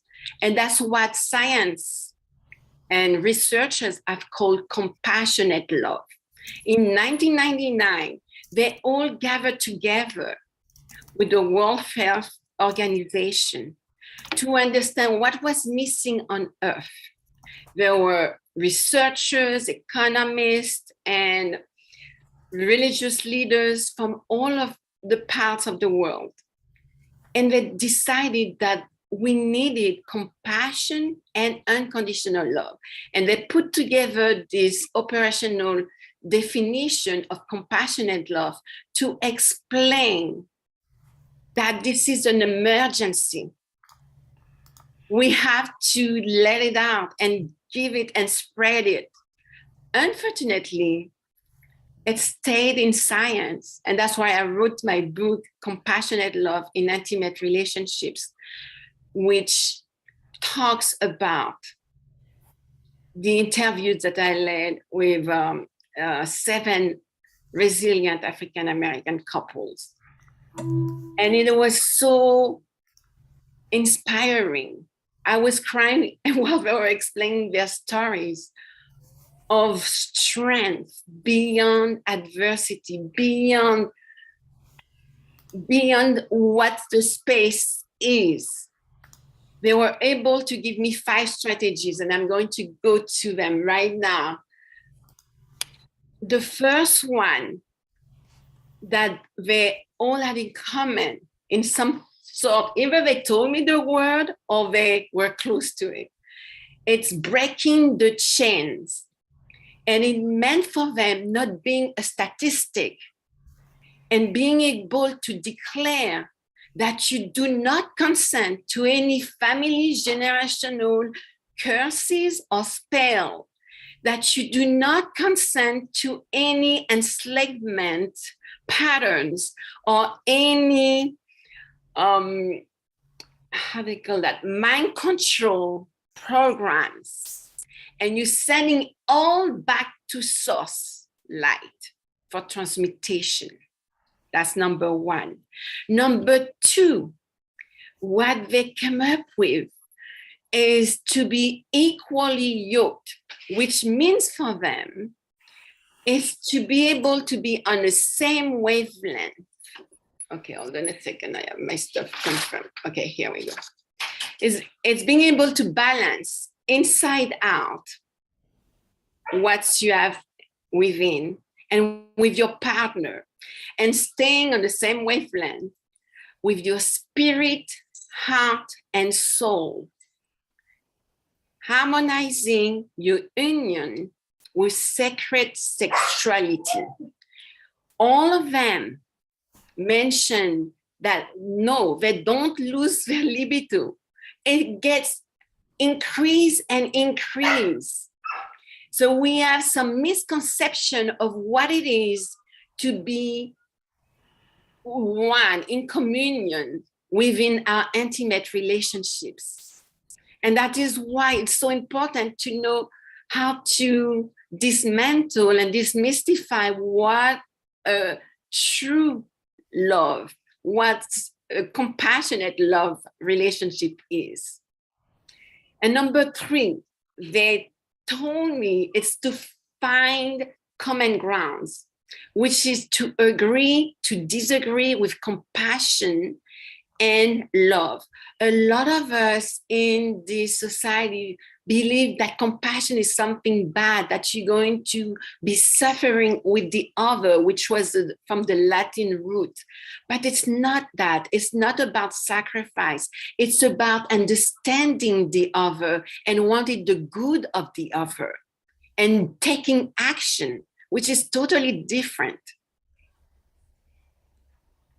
And accepting also the world of the other as unique with no judgment.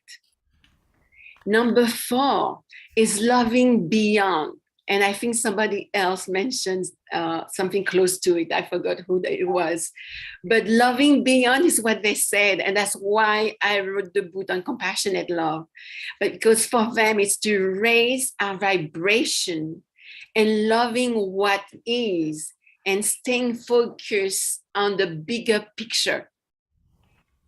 And the whole book is about these strategies. And I'm going to do a TEDx next week in Trinidad. And I added a 5th strategy that came up from them, because they gave themselves permission that when they are within their relational space with their beloved and it doesn't work, they gave themselves permission to go away, to find themselves and to work in order to integrate their light and shadow, their masculine and feminine side energies, to let it come. And once they find themselves, they come back within the relationship to stay and to honor it with sacredness. So the 5th strategy that I developed from them was to love yourself first. And without doing that first, it's difficult to do the other 4 strategies, because love is the way.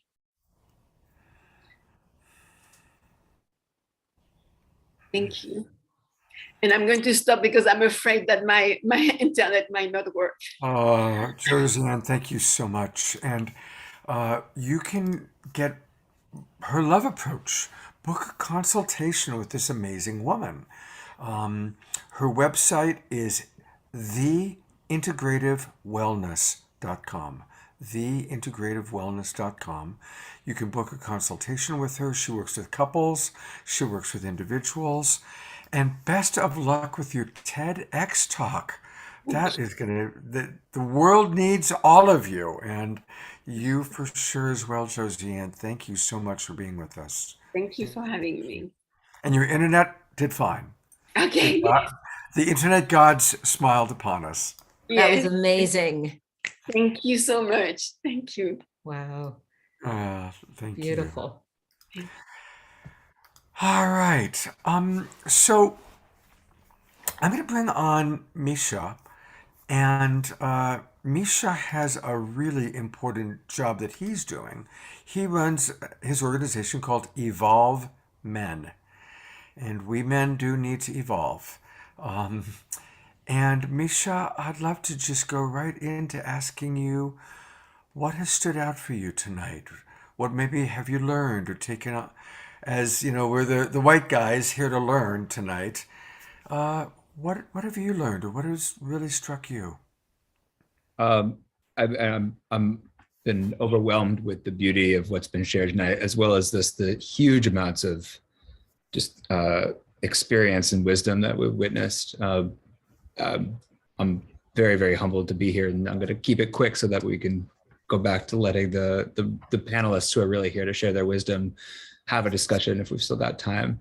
I think the biggest thing, or my role here, is to echo that I am a white man who has confronted his racism through the work of the Dr. Reverend Bridge Feltis, who I believe was a guest last night. She was on last And, night. and by confronted, I mean that as a result of that, I am in the process always of confronting.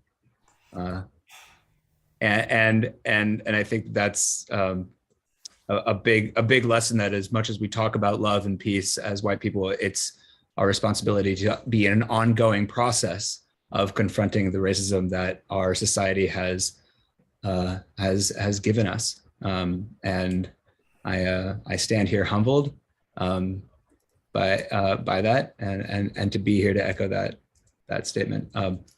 Briefly, my work in men's work comes from a lineage of mythopoetic men's work, which is mostly drawn from white Americans who drawing from many other cultures, and mythopoetic men's work and men's work in general in America as a lineage is also very problematic and fraught with white supremacy and racism. In many ways, it is a response to the alienation specifically felt by straight white men in America. A lot of the practice that I do of supporting primarily white men to take accountability for harms they've done has to do with a specific kind of alienation that straight white men feel in this country, and by extension do harm. So I am humbled to be here, and without getting too deeply into my work, my website's going to be shared, and I'd like to get back to the rest of the panelists. So here it is. His website is evolve.men, evolve.men, and we all need that. So please want to encourage men and women to join his movement. Give your email address so you can track what he's doing. Right at the top, you'll see Black Lives Matter, support the Hidden Genius Project. Just tell us a little bit about that, Misha. Sure. This is a nonprofit that I respect a lot that's doing great. Overlapping work with both masculinity and boyhood in Oakland. So it's local, and it's a project that I respect, that's run in a way that I really respect, and that I wanted to direct the attention of people who are coming to my website to that project. Boy, there's so much, there's so much here.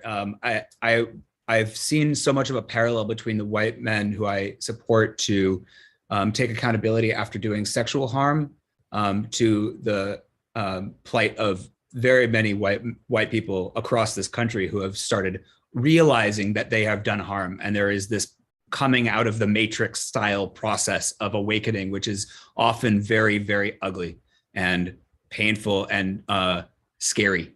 To truly realize that you've done harm and that you can't hide anymore is a process that I support my clients to go through. And it is, again, I'm going to direct the attention of the group to the Reverend Bridge Feltis, who specializes in supporting, or one of the things she does is supporting white people to go through this process, or people racialized as white to go through that kind of initial out of the matrix awakening into the reality of the harm that you may already or be doing or be perpetuating. And it is scary, and there's a lot of parallels to the work that I do with men primarily after they've done sexual harm and helping them take accountability, which is in part that it can be incredibly both humbling and scary, but also deeply liberating. Mm-hmm. Deeply, deeply liberating to not rely on the absence of conscious hate in your heart for you to tell yourself that you're all good. To look at harm as something that you may have done without any hate in your heart, without any conscious intention, to truly understand and accept that is itself a liberatory practice. And I got to tell you, white men are not used to talking about liberating themselves, especially not in this country. Liberation is for all those other people. But boy, it is so critical to liberate ourselves as white people of the harms that white supremacy and the superiority that our society has wrongly given us, due to us as well as to others. Thank you, Misha. That is beautifully, beautifully stated. Beautiful. I am going to bring all of our other presenters back up. And we had originally hoped to have a 45-minute roundtable conversation. We are at 8:28, and I was supposed to end the show by 8:30. Whoops. And but I do want to give everybody a chance for one last thing to share, and then we will transition into our after show. And I still have to do the Global Peace Tribe announcements as well. And we have Fanny and Vigari waiting in the wings to play music. But for our beautiful presenters, Nina had to go. She had another event. I'd love to give each of you an opportunity to share a final thought, a final conclusion for now. I also, just since Misha brought up Reverend Bridge Feltus, if you didn't watch last night's Friday night show, The Awakening World, go back and watch it. You can find it on Facebook, you can find it on Unify, you can find it on my page, or if you belong to Global Peace Tribe, you'll get a replay, and all people who belong to Global Peace Tribe get the replay on Monday with all the recordings of all of our shows. Go back and watch what Reverend Bridge has to say, or go to the rememberinstitute.com. It's powerful. Sharif, do you want to get us started with some closing thoughts for tonight? Sure, I can do that.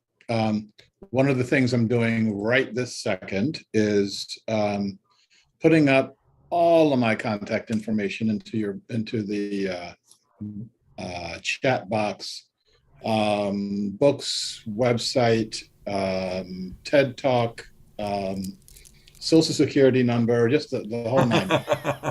And I had, I'm setting my timer right now. Sorry about that. And I had a thought that in all that we've talking about, and this is something I talk a lot about in terms of paying attention to the baby and paying less attention to the afterbirth. For those of us who have been involved in a birthing process, me as a spectator, and my wife, my ex-wife, 3 times, with our 3 daughters, the birthing process is amazingly messy. And there's yelling and screaming and junk gushing out and, afterbirth and all this other stuff. And through all this process, which is amazingly painful, you get a baby. And as soon as you get that baby, you forget all of that other stuff. My ex was saying, I'll never get pregnant again in the middle of the labor. Why did you do this to me? And then the baby pops out, and 2 weeks later, she said, let's do this again. And so the thing in our society that I would encourage us to do is for us to pay attention to the fact that we're having a baby. If you aren't paying attention to that, you get the impression that everything is going to hell and we're all going to die. Something happened in Uganda, actually within the last year, I think. Woman's having a baby. She and her husband go to the hospital. They get all checked out. Everything is fine. She goes into labor and she starts leaking and junk gushing out and all this other stuff. And there's a baby. So they take the baby home. They sweep all the other stuff off down the street. And a week later, she's having amazing pain. And she is so much in pain. They go back to the hospital. She's yelling and screaming. They detect a mass in her abdomen. They rush her into emergency surgery. And before they go into surgery, she has another baby.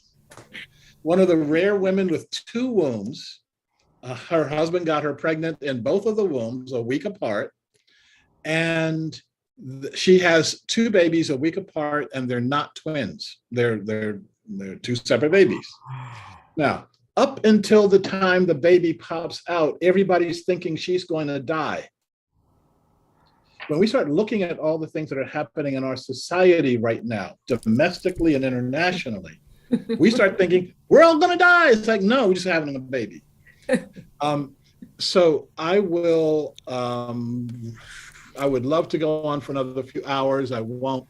In fact, I have to make a really hard stop at around 8:45. I apologize for that. I do have a workshop coming up in the Yeah, very near future. I have pulled that up. So I do have the website up. Okay. And I do want to urge everyone to take this workshop on the 12 steps of inclusivity. And he's giving us a special discount. So use the Awakening discount and tell us a little bit about what's going to take place during this workshop. So this workshop is okay. I'm going to reset my timer for 1 minute now. Okay, stop, stop, reset, start. It's based on my new workbook, Practice the 12 Steps of Inclusivity. The question is, how do you interact with your other? And the other is the person that you have difficulty dealing with. That person could be a person of a different color, a different ethnicity, a different gender. It could be the Uncle Ralph that you always have problems talking with at Thanksgiving. But whoever it is, how do you interact with them? And how do you bring your authentic self to doing that interaction? Once you can do that, once you can start talking about having a loving interaction with someone, you're in a much better shape. But it's a different thing to talk about it than to actually practice it, which is why that word's written in red, is practicing the 12 steps of inclusivity. And over a 6-week process, that's what we get to do. 1 minute. Okay. So I will, I've given you a $50 discount over the $300 price of the workshop. The discount is in the link that's in that's in the chat right now. If you use the other link that's in the website, it's $300, but only for you, for people who are watching this, who are there for Friday and who will be there tomorrow. You get the $50 discount on that. Oh, and I guess I didn't mention, I also get a free book. So that's me talking. That's me doing speed talking, and blessings to all. This has been a really, really powerful program. I've learned a lot. I'm very much aware that a lot of this power is coming from Black women, and ta-da! So thank you, and I will. For those of you who want to come tomorrow, I think I'll talk a little slower tomorrow. But for those of you who are coming tomorrow, I think we'll have a chance to talk a little bit more. Yeah, thank you, Sharif. And I know you need to go, but since you brought it up, tomorrow is kind of our third of every Awakening World. We do a Friday night, a Saturday night, and a Sunday morning. And tomorrow, it's going to be, what are our action steps for social and racial justice? And Sharif will be back with me, co-hosting. And Dr. Marty Casey, one of our favorite presenters, will be with us. And Oshala D, who I've been working with for 40 years. Oshala first came to work for my theater company when I was 24 and she was 18 years old. And we've been collaborating on and off on different things for 40 years. So please join us tomorrow morning. And that's always at 10 o'clock in the morning. All of you watching on Facebook, all the same Facebook channels, YouTube channels, and of course, Zoom Room. It is a different Zoom Room number, but if you've joined Global Peace Tribe, you've got the link to join us. I think I'm going to go to you, Dr. Brenda, next. And we also want to tell people about a very special event that we've added. But let me turn over to whatever you want to. Whoops, I accidentally removed you. I want to pin you. There you go. Hi there. Hi. Oh, I am so just full. Just holding the blessings, the energy from Dr. Ivy, Dr. Josiane, Dr. Sharif, just beyond the beyond. And I'm grateful, Scott, that you hold this space that you do. It's incredible. You're like a vortex for drawing in all this energy, all this light, and all this love. And I feel the ignition very, very deeply. I want to just take a moment, if I might, like 30 seconds. I'm also hosting the free seminar that I talked about. And that seminar is focused on the intersection of love and money. Because for our seminar and training this month, March is Money Month, and it is the number one reason that people have anxiety, the number one reason that couples fight, the number one cause of divorce. And we don't understand our relationship with this energy that we call money. So the introduction is my gift to you. You can come and check it out, see if you get the value. And I am so hitting up my colleagues tonight. All of you are going to do some joint training with me on my platform. So just expect the call. I want the singing bowls. My specialty is working with couples around money and helping people who aren't in couples yet get in one that works. So I'm thrilled to be part of anything Scott does. And you have assembled people tonight that I just bow down. I Yeah. bow down. Well, thank you. And you've assembled something that we're going to do together tomorrow, Dr. Brenda. Tell us about, and this, by the way, is a event that we just put together in the last 3 days. It's going to be Sunday night at 6 o'clock Pacific time, 9 o'clock Eastern. Tell us about it. Very quickly, Invisible History is an award-winning film documentary just done by my sister friend, Valerie Schoon, that you see in the center. Val just won an Emmy for this film. And I have to tell you with all humility, when I saw her film, I was in Tallahassee for the premiere. It was the first time I truly understood what economic disparities are and how that history of economic disparities gives rise to so many of the things that we have come together to heal. So we have on our panel Valerie, who is the filmmaker. She was Oprah's filmmaker for 7.5 years. She was a creative director of Harpo Films. So she is no joke, as we say. We also have her sister, Cecile Schoon, is the president of the Florida State League of Women Voters. And it wasn't until they hired me to be a speaker that I understood what the League of Women Voters was. It's nonpartisan. It's Democratic and Republican women and women of whatever stripe in terms of their politics coming together for one reason, to make sure everybody gets to vote. So she's a powerhouse, believe me. And Lindbergh Porter, who is a lawyer who devotes his time, very senior, very experienced lawyer, devotes his time these days to working on reversing all the voter suppression that is happening, especially across the South. And not just voter suppression, but you guys may know that the Florida legislature just passed a whole slate of bills taking away women's reproductive rights, taking away rights to vote.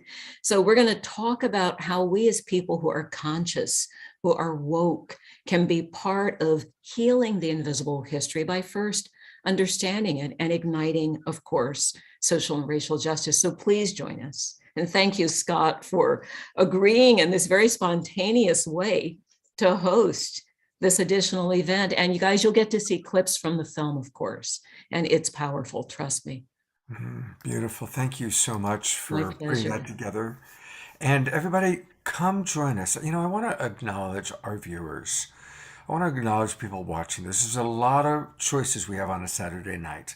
And especially now that the pandemic appears to be ending, we can go out more easily. And I want to thank the hundreds of people in our Zoom room and watching on Facebook and watching on YouTube that have chosen to delve into this work and to delve into this understanding. Thank you. And let's continue it. We've got 2 more chapters, if you will, tomorrow morning at 10 o'clock, tomorrow night at 6 o'clock. Let's tell our friends. We need to all come together. And look at what a great night it's turned out to be, right? It's been a beautiful evening. So thank you, Dr. Brenda. My honor. I'm going to bring up Ivy and Josiane. You don't have to share anything with Misha, but as our wonderful presenters, is there, before we go into the after show and the Global Peace Tribe announcements, anything else that any of you feel called or inspired to share? Well, thank you. I really do. And it's very quick and simple. Something that, as a conscious creation life therapist, that I've always asked. And the question is, what are you doing? What are you creating? And what does your soul need to do right now about it? So if you could just follow that soul guide, then the world will be a better place. Then we will be able to find a way to open our hearts and see the unseen, or see that which we have tried to resist all of our lives. But it is time now, as that transformation is happening. It looks like one thing, but as we heard earlier, when we're creating something new, it's like a birth. And it doesn't feel good. But I like the idea of riding the wave by paying attention to, what are you doing? What are you creating? And what does your soul need right now to do about it? And then do it. Thank you. That was beautiful. Beautiful. Thank you. Antoinette, there you are. I was looking for you. Thank you again, Ivy. And again, all of you are welcome to stay for our after show. We're going to roll right into it in a moment. And of course, if any of you need to go, have dinner, whatever it is, that's okay too. Antoinette, do you have any thoughts that you wish to share? Yes. Well, first I wanted to say, I want to say something to Misha. Um, I was looking at your page, and that's really important work that you're doing. And I think that's pretty courageous for you to come out and admit, that you're taking Dr. Briggs' course, because I don't think a lot of people are gonna really be bragging about taking that course, because I know it's pretty hardcore. And I know Trisha's taken it, and she's taken it again twice, which I'm really impressed about that. And one of the things that I've noticed about, for people who are taking these type of anti-racism course, that it takes a special type of personality to be able to step out into, to hear hard truths, and to be able to hear these truths without feeling the egos and things associated and being involved with. And I want to encourage, hopefully what you've been able to do, I hope other white people will continue to do, as well as white women, because that is going to be a topic of discussion in the future, about their roles as far as upholding white supremacy in today's society, even though whether it's subconscious or conscious or not, but just being able to have the honest conversations without having the divisiveness, but able to come together with shared truths and harmony. I think we're really going to move forward in a very beautiful space. So thank you so much for doing that. And I, not to pat you on the back for doing the right thing, but but also that one organization that you're supporting, also because that is important when people do want to support Black Lives Matter type of organizations. People who are working with the youth is important. Working with children is important, because sometimes I feel like, I tell my husband, even with our own ministry, it's like, you can't teach an old dog new tricks, but he's the kind of minister, he will help every single person, which I support that. But I also think that I kind of get behind women and children, because I believe children, they never got a chance, and they deserve to sit there and have extra more effort involved with them. And then also for women, because I feel like women have been getting dogged out for way too long anyways. We need more help. And that's also part of the rise of the divine feminine, which I'm seeing with so many women, even here and last night and week after week. There is definitely a rise of the divine feminine. And I salute all of you ladies, for all your wonderful work, because that's actually the kind of work that I'm moving myself into as the Antoinette 2.0 going into the future. The health, wellness, the mind, body, and spirit, my own 432 beats with the sounds and the binary frequencies and everything. I'm going to become the scientific spiritual expert on all of this stuff. Fantastic. So, And thanks. I want to remind everybody, please, thank you, first of all, like Terry Russo just donated. Thank you to everybody who's donated. Oh, thank you, Terry. And I've been watching your stuff, and she needs help herself. You know, she's not going through easy times herself, and it's always the ones who are going through tough things. And I see that, you know, and I recognize that. And thank you so much, Terry, because that really makes me feel good, because I know you're going through some hard things, and I saw that. And not everybody is, you know, is always doing well, but even the people who are going through hard times are still very giving to help other people. And I know that this blessings will always come back tenfold upon you. Thank you so much. Thank you so much. And just so you guys know, all of this healing that me and Scott had been discussing was for me to go to the bougie hospitals and stuff. But in actuality, this healing isn't just for me and my healing at the bougie hospital. This healing is for me to help other people to be able to heal, because if it's just me healing at the bougie hospital, then other people won't be able to heal as well too. So, you know, this healing journey is not just my own journey, but it's going to be for other people's journey as well, you know, who are also trying to go their own route and their own method. And the things that we share and we learn and we know, we're always going to be in this together. So thank you. Thank you. Thank you very much, Antoinette, for being with us this weekend. I love you, and I know that I will be connecting with you again, hopefully very, very soon. All right, we are going to roll right into the after show. And we're going to hear from Fanny and Vigari in a moment, but I want to bring on Fumi, and I want to bring on Dot. And I'm imagining that you two have both been up for quite a while. But please do share a little bit, and you'll have a chance to share after Fanny and Vigari play music. But please do give us just a little bit of a taste of what has already taken place today, and then what you'd like to share during this time we're going to spend together over this next like 30 or 40 minutes. So let me start by saying thank you. And thank you to everyone, these such powerful women who have given voice to spirit, to divine essence, and to the power of love. And I've often said, if love is not the answer, we are asking the wrong question. And it's just, I am just so moved to be with so many sisters. And Antoinette, every time you speak, my heart sings. So yeah, nice to meet all of you, and grateful to be in such sacred circle with so many sisters. And when Nina sang that song and said, "Love is the heart of everything, love is who we are." Yeah. So I have this T-shirt that reads "Love More," and it's that truly is where it's at. And thank you for all the work you're all doing to bring social and racial justice to the fore. And Sharif and Misha, blessings on you and your work.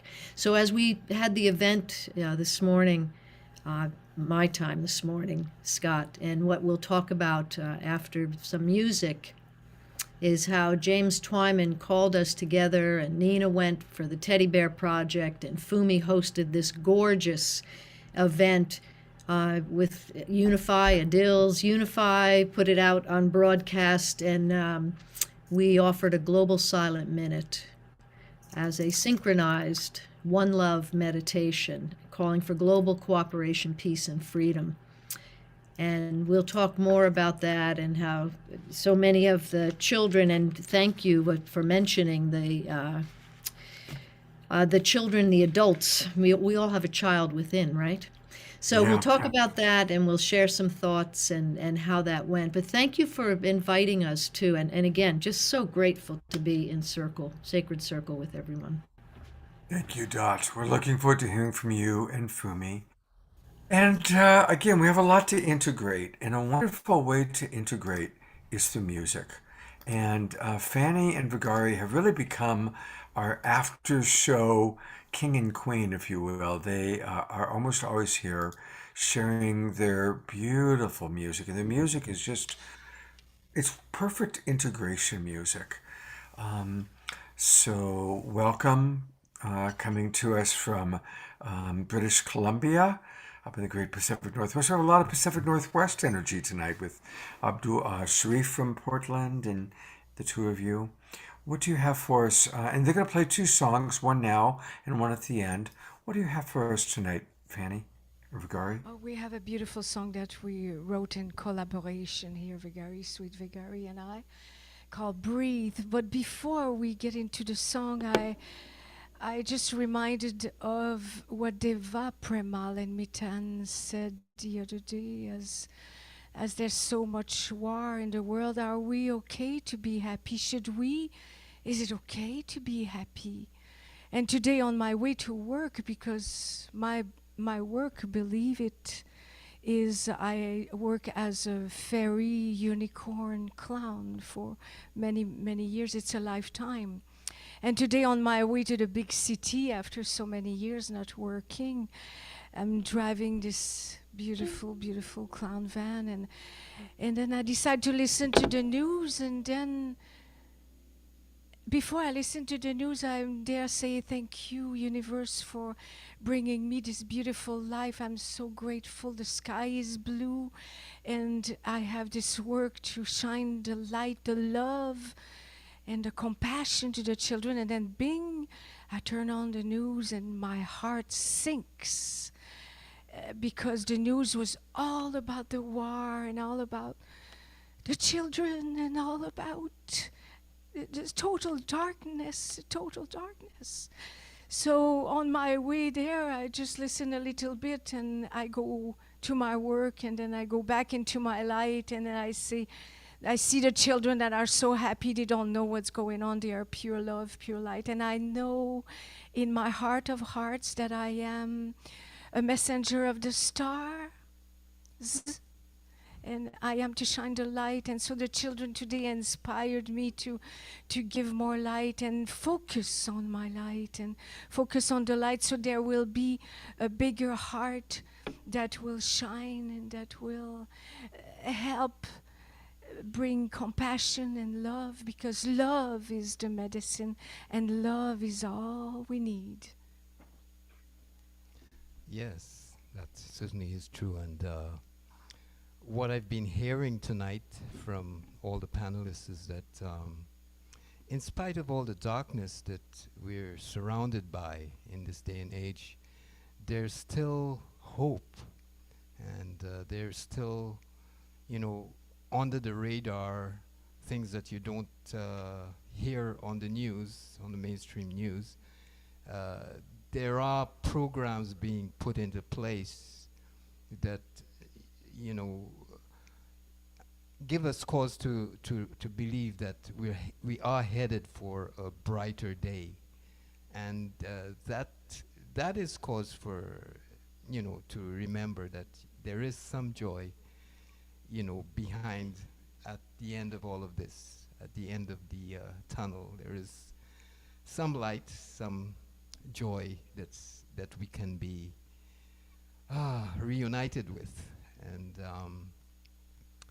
so yes, joy is still very valid in our lives, and it's good to remember that that's basically what we are, is joy. That's what we're made from love, and love is joy. And so yes, we do have cause to celebrate every once in a while, just in appreciation of all the things that we dream of, the better world that we long for. Mm-hmm. And we think that it is coming. So there we are. We are creating our world with our loving. So this song is called Breathe. So if you are inspired, get off your computer and dance and move your body a little. It says, breathe. There's a fresh wind blowing through.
all together in a love revolution for the sake of the world.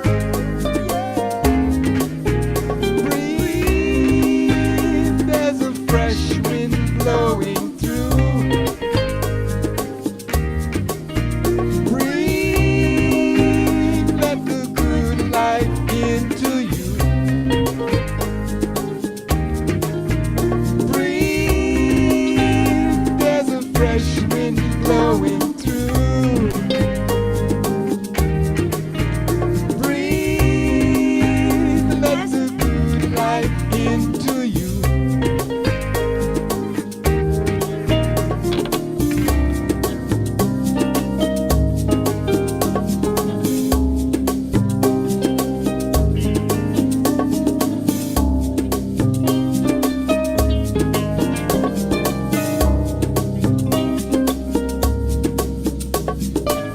The prophecy says of the white buffalo, it will come.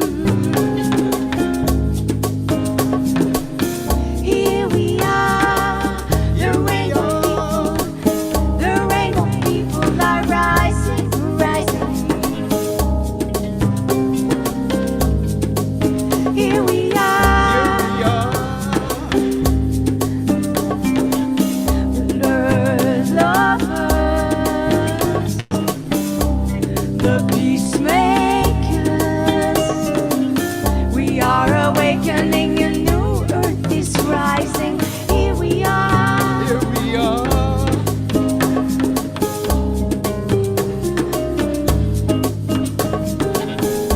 As we rise in love, as we rise in love.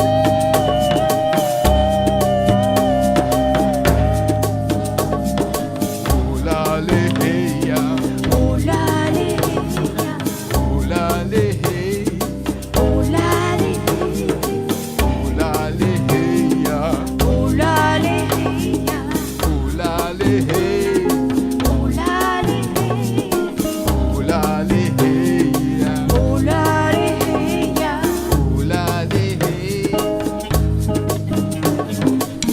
ayamba yerere, wamba yerero, ayayerere, umama kiyerere,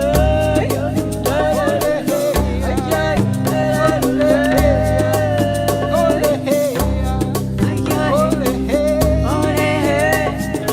ooh la le hey ya, ooh la le hey, ooh la le hey ya,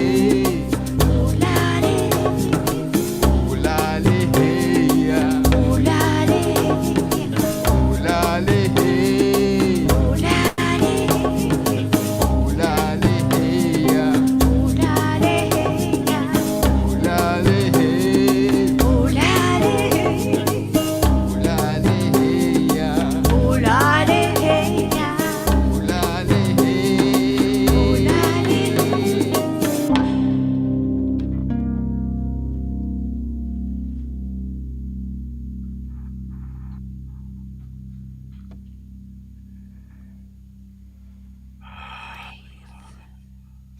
Breathe.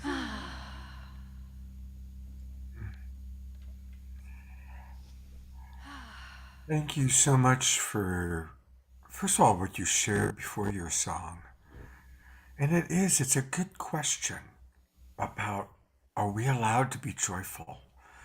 You know, how can we balance gratitude for the safety that we are all blessed to be having, gratitude obviously for our privileges, while being compassionate to what's going on for those who are suffering? So it's a good question. And thank you for what you do, Fanny, whether it's being a clown and delighting the children by day and delighting us adults by night, along with your beautiful partner, Vigari. And I want to encourage everybody to go to Bandcamp and get their music. Last week we were struggling to find it, but we got it now. They are the Mystiques 1111. So if you go to Bandcamp, go to the Mystiques111.bandcamp.com And there they are. There's their music, including Awaken 1111. So let's definitely support them by getting their music. Thank you. And they're going to close out this after show. So thank you so much for being with us, and we'll see you in a few minutes. Aho. I'm going to bring Fumi up for a minute, and Dot. And Fumi is someone I've had the joy to work with a few times now. And I have in my front yard, right on my driveway, a peace pole. You do. Fumi got me a peace pole. And I love my peace pole. So thank you so much for that, Fumi.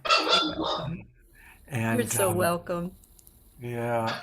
And Dot, I'm just going to turn it over to the two of you for a little bit. And your dog, or somebody's dog. Somebody. Oh, it's not your dog. Okay. Not mine. Then whoever's dog it is, please make sure you mute. And if you feel inspired to maybe lead a meditation. Oh, hang on. Connie's got her little baby peace pole. Hang on a second. Here's Connie. I've never seen those. Those are that, adorable. Connie. A little baby one. That is a baby one. Aw. Oh, beautiful. And thank you. Connie is one of our dear friends who, of course, Yes. is a regular on the show, and she provides so many wonderful things. So thank you, Connie, all the way from Colorado for being with us and showing us Baby Peace Pole. This is from the Caravan of Unity. Nice. That came through May peace- Colorado. May peace prevail on earth. Yes. Peace prevail. May peace prevail on earth. Well, it's such a joy to be here with all of you this evening. You know, this is a peace tribe. And wow, what a moment in time in history that we're gathering, because every gathering where we gather in love, we're sending ripples out to the world, and it's so necessary now with what is happening. So Scott wanted us to talk to you about what we did today. Well, I think the best thing to do is show you so you can feel some of the energy that took place, the exchange that took place, some of the presentations that took place, just to visually see and feel that. So what do you think about that, Dot? We start with... I think that's a great idea. And Scott, do I have screen share privileges? Yes, you do. You sure do. This first video I share, very short, it opened our program, and it was shot just this morning from Auschwitz, where the program took place. And of course, you can't have the actual program in the Auschwitz grounds, but the team was just 5 minutes away in a conference room where we had, you know, the best available internet connection. It got a little wonky during the show, but they were just 5 minutes away from this camp. And it was just magical the way that the program came together, so that they selected somehow, they didn't know, they meaning Father James Francis and Nina Meyerhoff, who decided to just take off to Poland just a couple of days ago. They said, we want to go, we want to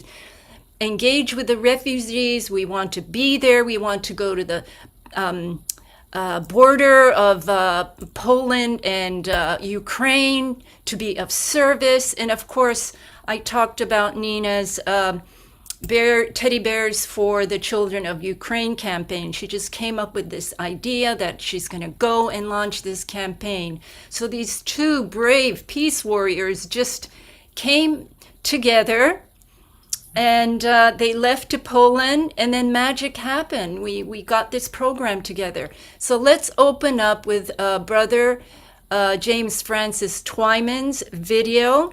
He's an Episcopal Franciscan priest. He was known for a long time as the peace troubadour. He traveled war-torn countries such as Syria, Croatia. He was invited by Saddam Hussein to have a peace concert in Baghdad, and I can't remember when it was, so long ago. And he went to the border of Syria, the border of North and South Korea, to have these global synchronized meditation and peace events. So quite a shaker in the peace world, peace community. So let's show the opening video. And while The you're pulling opening that up, by the way, video. James has been on our show many times, including Oh, a couple of good. weeks So ago. he's part of the Yeah, he's part of the Global the Peace tribe. Okay. So all right, let's show this video. Okay. Let me click this and do this. In a few hours, millions of people are going to be praying for the situation in Ukraine, all the people who are suffering there. I am actually in the town of Auschwitz, where something truly diabolical happened many decades ago. Maybe you can see the tiny snowflakes that are falling around us, and it reminds me of what things may have been like when it was not snow but ashes. It's a reminder of what can happen if we are not fully dedicated to peace. This prayer vigil is a way of activating that energy. Wherever we are in the world, to be part of a massive gathering where people are sending their light, their love, their energy to this crisis, knowing that it's much more than the crisis in Ukraine. This is a situation for all of humanity to claim peace on the highest level. For us to be able to do that here in Auschwitz while millions of people are focused on Ukraine, even while snowflakes fall, is a reminder of our responsibility and the love that we can share with one another. That is the greatest impact imaginable.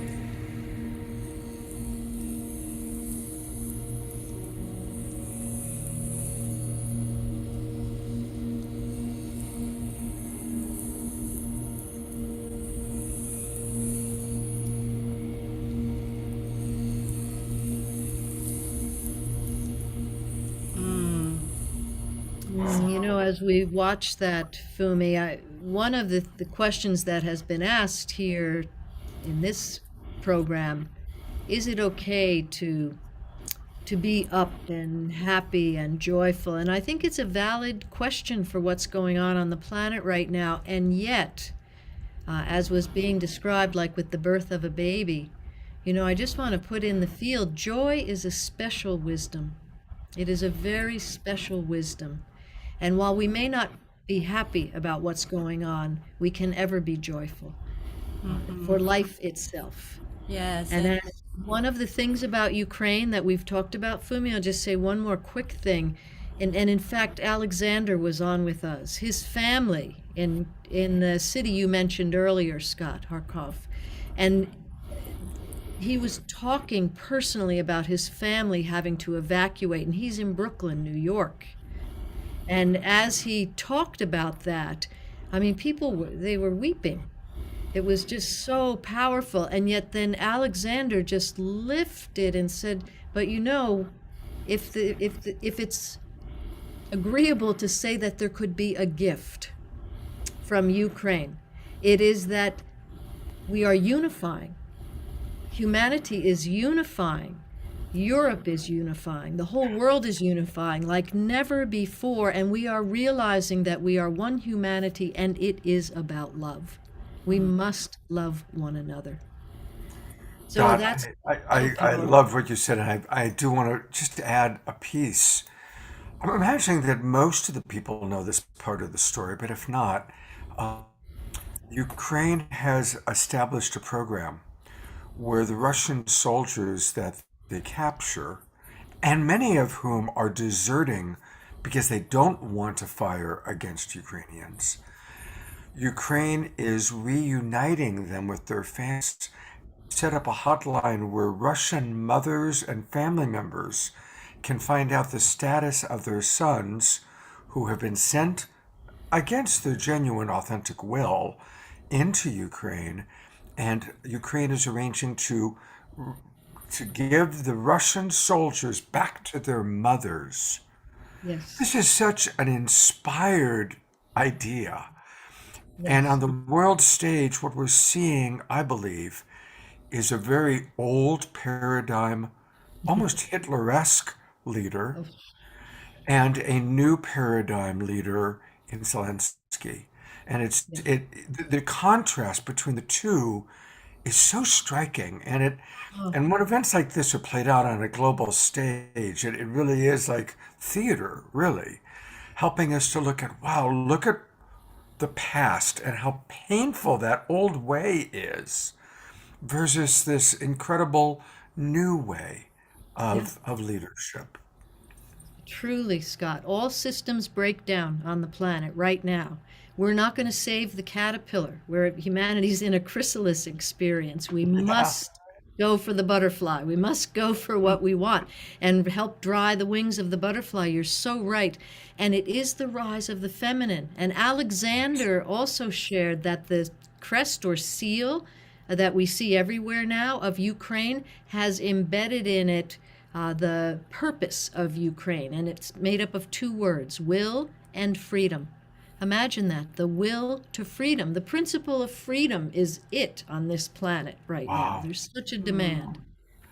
And freedom comes from liberation, and liberation comes from us waking up. And waking up is part of what Misha spoke about and what we've heard tonight. We have to look at, wow, what can I do better?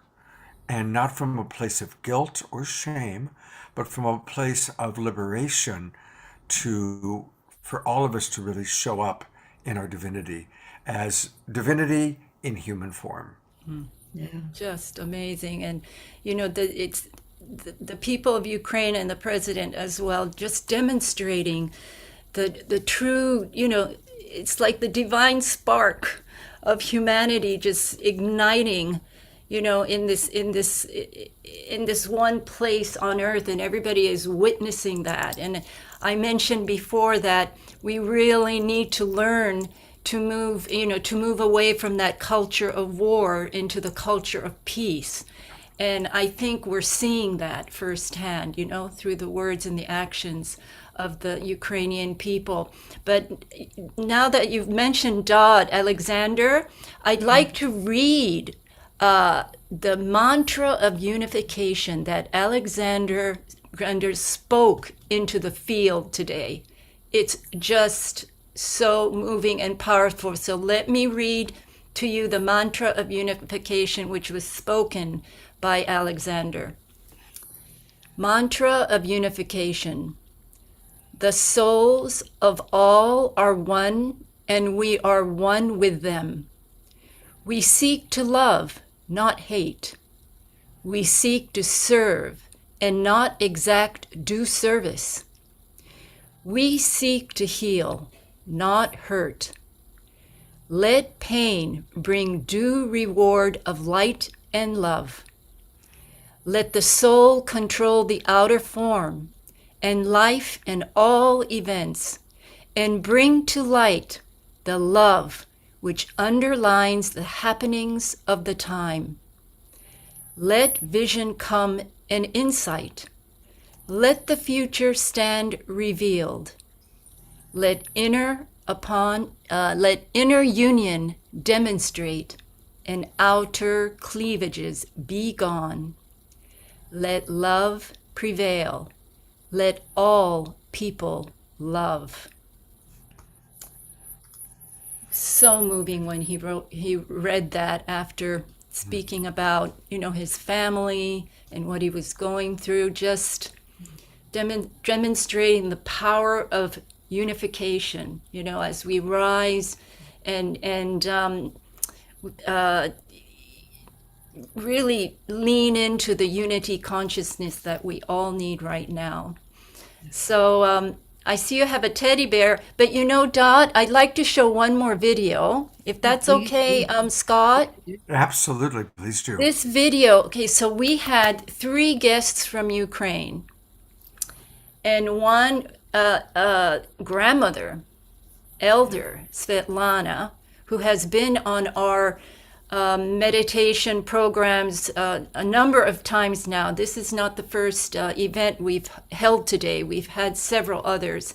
And she's been coming to each of our programs. She wants to be there for us.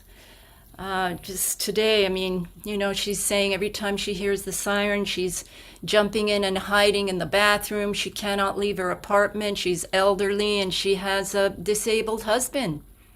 They can't evacuate. So, she's in this terrible situation, just very scared, but she's so bright. And whenever she comes she's just so beaming. She talks of love. She talks of unity. She talks of, peace heroes. We're all peace heroes. We all need to be peace heroes.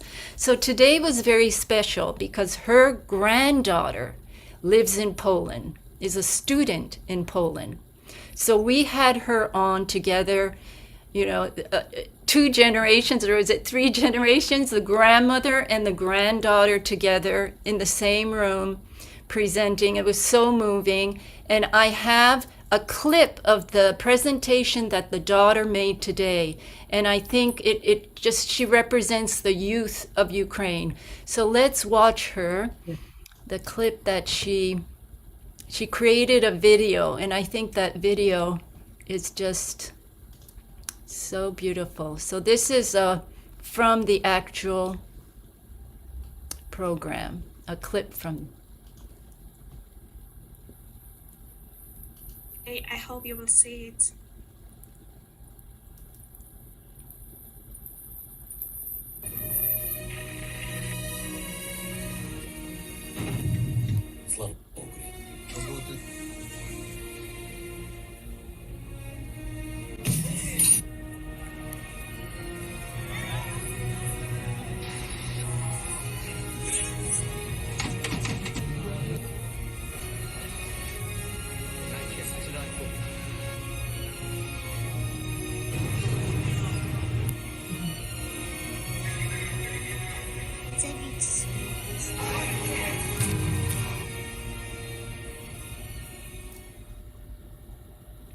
And for the end, I want to say that now everyone is speaking the same language, the language of peace. Everyone is wearing the same color, the color of our country, the blue and yellow. Our flags is everywhere, and I'm so proud to be Ukrainian right now. Thank you, everyone. My goodness. Thank you so much, Irina. Oh, there you go. I have to turn off the. There are no How words. do I turn I'm that sure off? that Svetlana, your grandmother, will have Help some me. very powerful Go words back to share with us. to the video. I'll mute you for a moment, Fumi, and Todd and I'll chat while you figure Okay, it thank out. you. Go back I don't to know the how to video. turn. So we then heard from, and I see that some of you are holding bears. I see Connie's holding a bear and a few others. And, we then went to Nina and Connie, Nina Meyerhoff, Children of the Earth. And, when 9/11 happened, Nina was at the United Nations. It was the International Day of Peace that year, 9/11.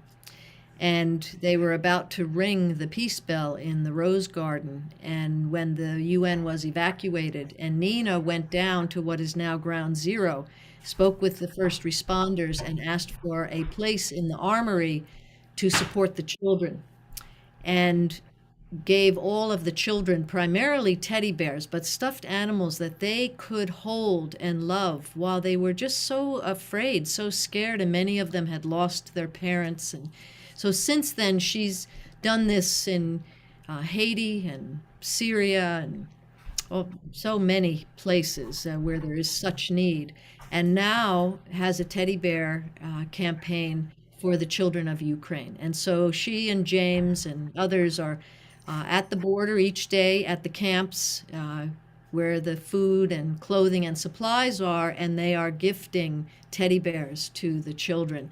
And I saw someone asked if we can see that.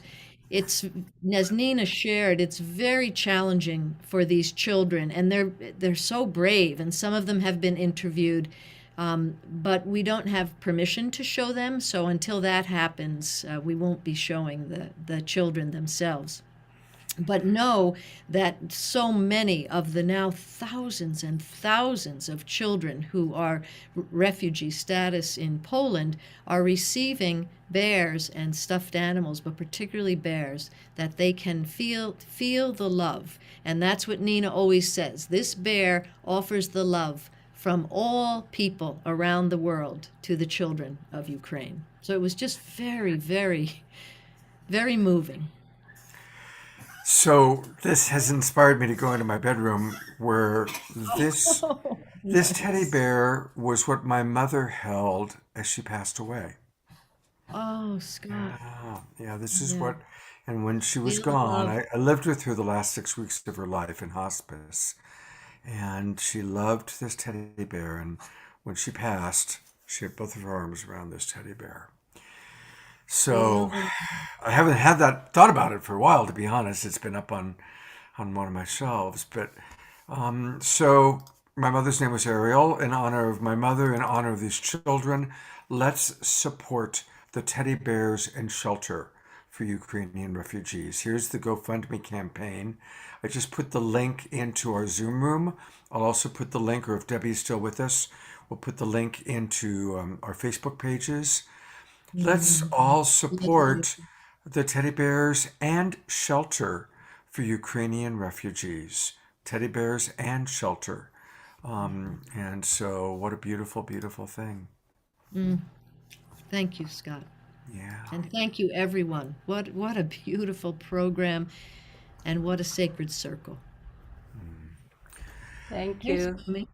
Thank you both, ladies. I want to encourage you to go get some good rest. You have, I love, there's a song that Agape, we talked a lot about Agape tonight, that Ricky sings, which is Use Me, Lord, right? You know the Use Me song. You have been well used today. God has used you very well today, and I want to acknowledge that. So thank you so much. Bless us into usefulness, Scott. Absolutely. Lest we Thank you. pass thy labor. Yeah. I'm going to bring John Martin on.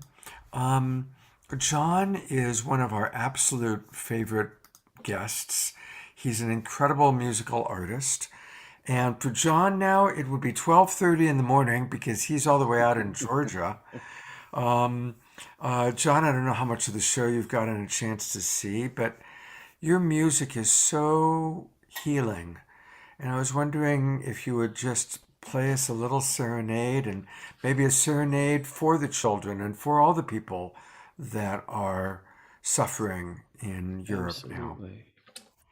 Scott, I did want to say that while you were speaking of your mother, you had beautiful energies around you. So you may want to review that on the tape. It was very beautiful to see. Oh my. Well, thank you. I just got chills when you said that. I've been drawn to a scale type. It's called the Lydian mode, and it's very optimistic, but it's also yearns for clarity and resolution. And so I'm just gonna do a little.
Oh, John, thank you so much. It's just beautiful. Thank you. It's an honor to be here, Scott.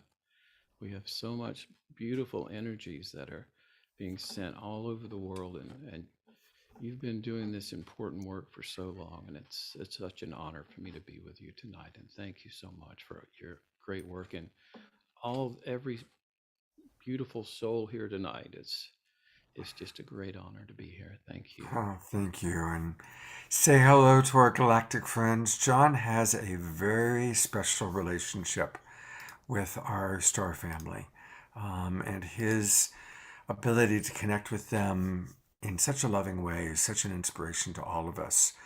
Scott, they sent a beautiful heart-shaped cloud at my little park, which they always do, and I think that was their way of saying they will be gone for some time because they're on the other side of the world now with all of our beautiful family and in very war-torn places right now.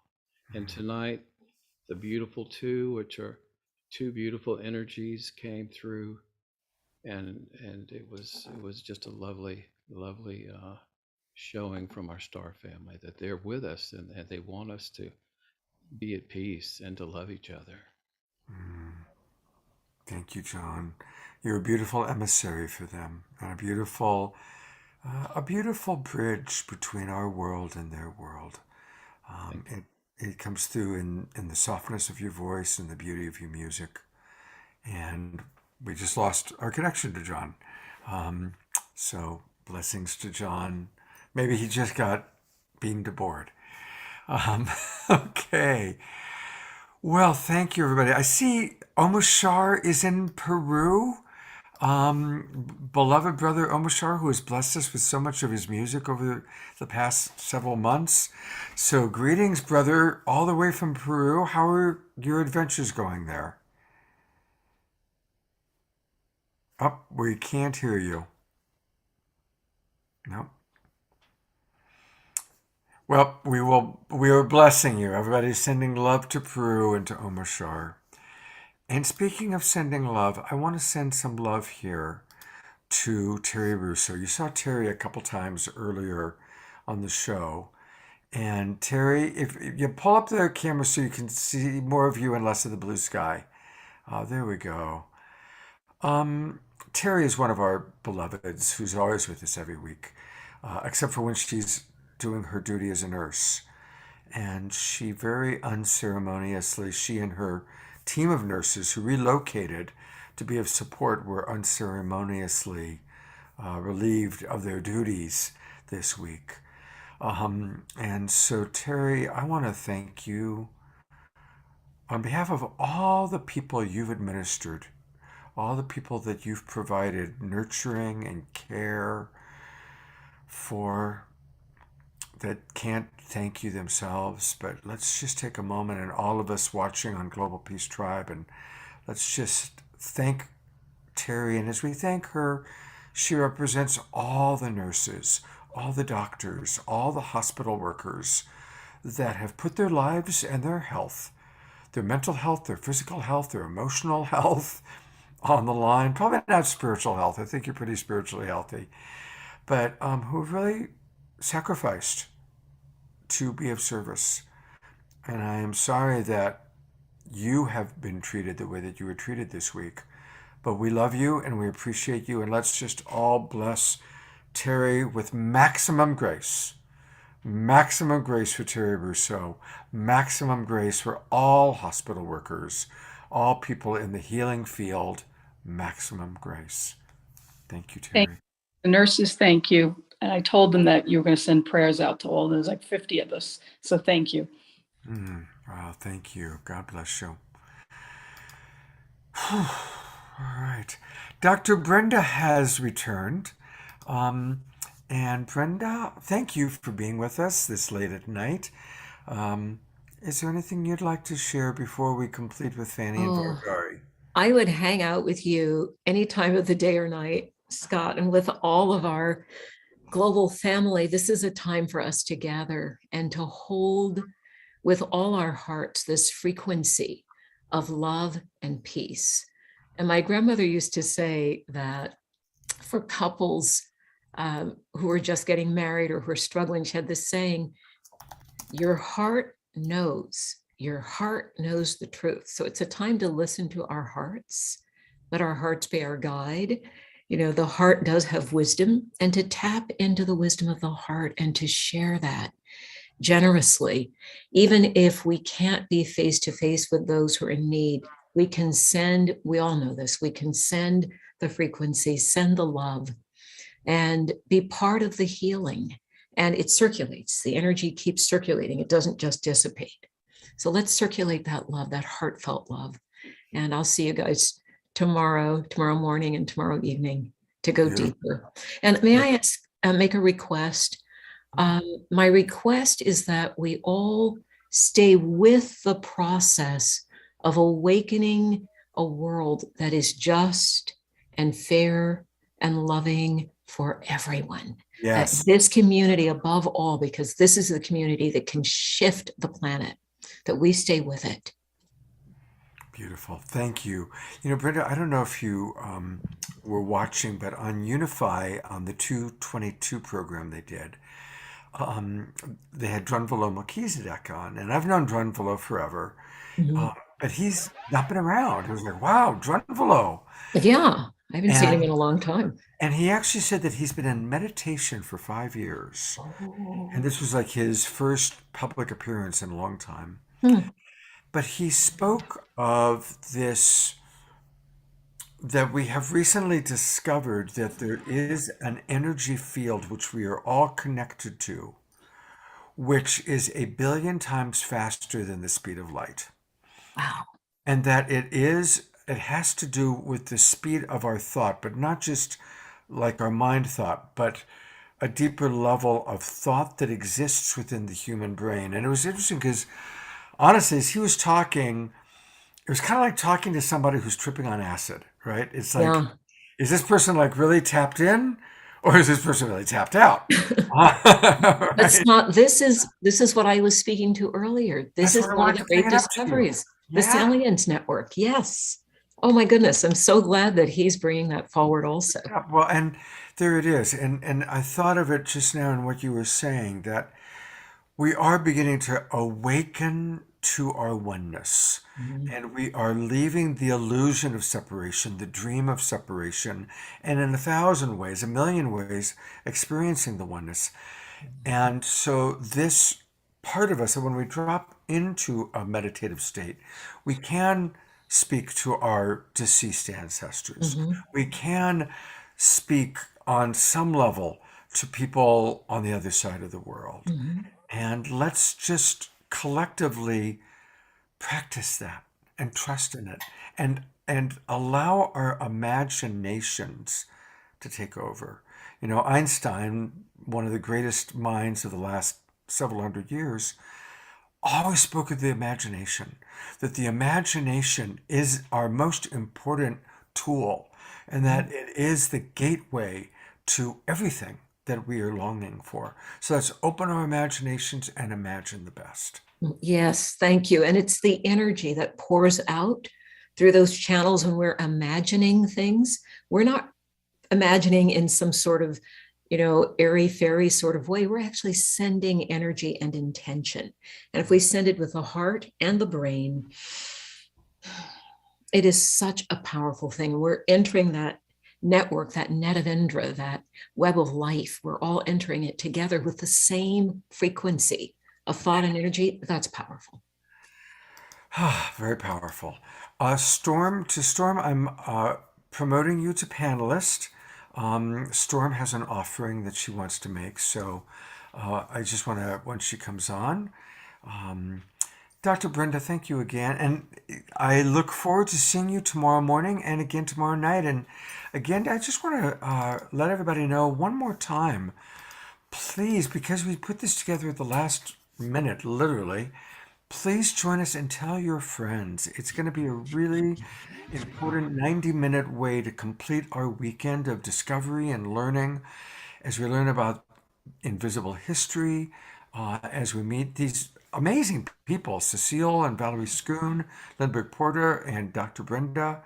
It's going to be another dynamic and very powerful conversation. But we haven't had time to promote it. So I'm sending out an email tonight after we hang up. And it's such a beautifully done film. And one of the best parts, some of you know the very well-known jazz singer Gregory Porter. Gregory Porter's composer did the music for this film, and it is amazing. The music alone is worth the listen. So we'll have clips of the film, the music.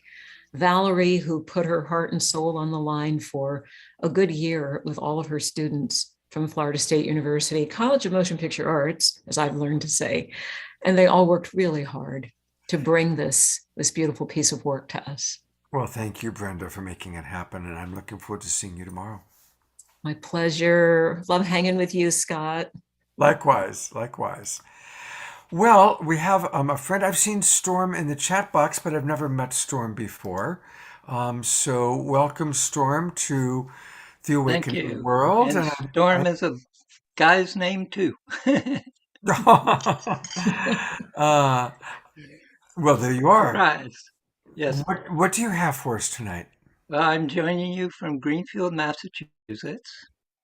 And this is a piece that I put together of some of my original poems and a song, which I also wrote. Come, take a walk with me. Come, take a walk with me. It will set our hearts free. Come, take a walk with me. Come, sing a song with me. Come, sing a song with me. It will set our hearts free. Come, sing a song with me. Come, laugh and dance with me. Come, laugh and dance with me. It will set our hearts free. Come, laugh and dance with me. No nukes prayer. Let our peaceful protests carry to the world the words of danger first spoken by the shadows of the flowers burned onto the walls of Hiroshima. With Willie from the country and Tommy from the town, I used to play when I was young until the sun went down. We'd play a pirate's we'd play a pirate's bold and a villain's black. Yet when I would die, I'd get my life right back. With strange brews and medicines, they'd fix me fine as new. And the only wounds I got from playing war were but a scratch or two. Yet I've grown older now, and now I've fought with men, and still I wish that it weren't so, and I was back to then. No medicine for him in pain, no magic touch to pull the bullet from the thigh. Alone upon this darker land, I'll in this moment die. Catch the fire of my eyes and send it spinning rainbow-like around the room as if such were the world, and you could send rainbows to Iran and Ireland, to Soweto and Afghanistan, to Nicaragua and Washington, D.C., to Portland, Oregon, and Ukraine. Rainbows whose pots are filled with missing people, alive and doing well. Rainbows to say no more floods from constant tears. Catch the fire of my eyes and send it spinning rainbow-like around the room as if such were the world, and you could send rainbows into even the most secretive of prisons, as if such could lighten even the darkest of hearts. Come, shed a tear with me. Come, shed a tear with me. It will set our hearts free. Come, shed a tear with me. Come, say a prayer with me. Come, say a prayer with me. It will set our hearts free. Come say a prayer with me. Come find the light with me. Come find the light with me. It will set our hearts free. Come find the light with me. Come build a world with me. Come build a world with me. It will set our hearts free. Come build a world with me. Come take a walk with me. Come take a walk with me. It will set our hearts free. Come take a walk with me. Thank you, Storm. And from there, we're going to transition right into Fanny and Vigari. God bless you, sir. Thank you. Yes, thank you so much for that wonderful piece.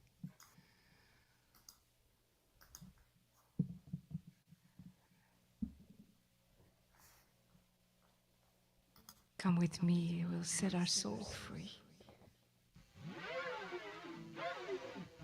Yes, there's been so much love in the atmosphere from all of you this evening. And it always comes back to love, doesn't it? Yes. Our next song is called Take the Time to Love.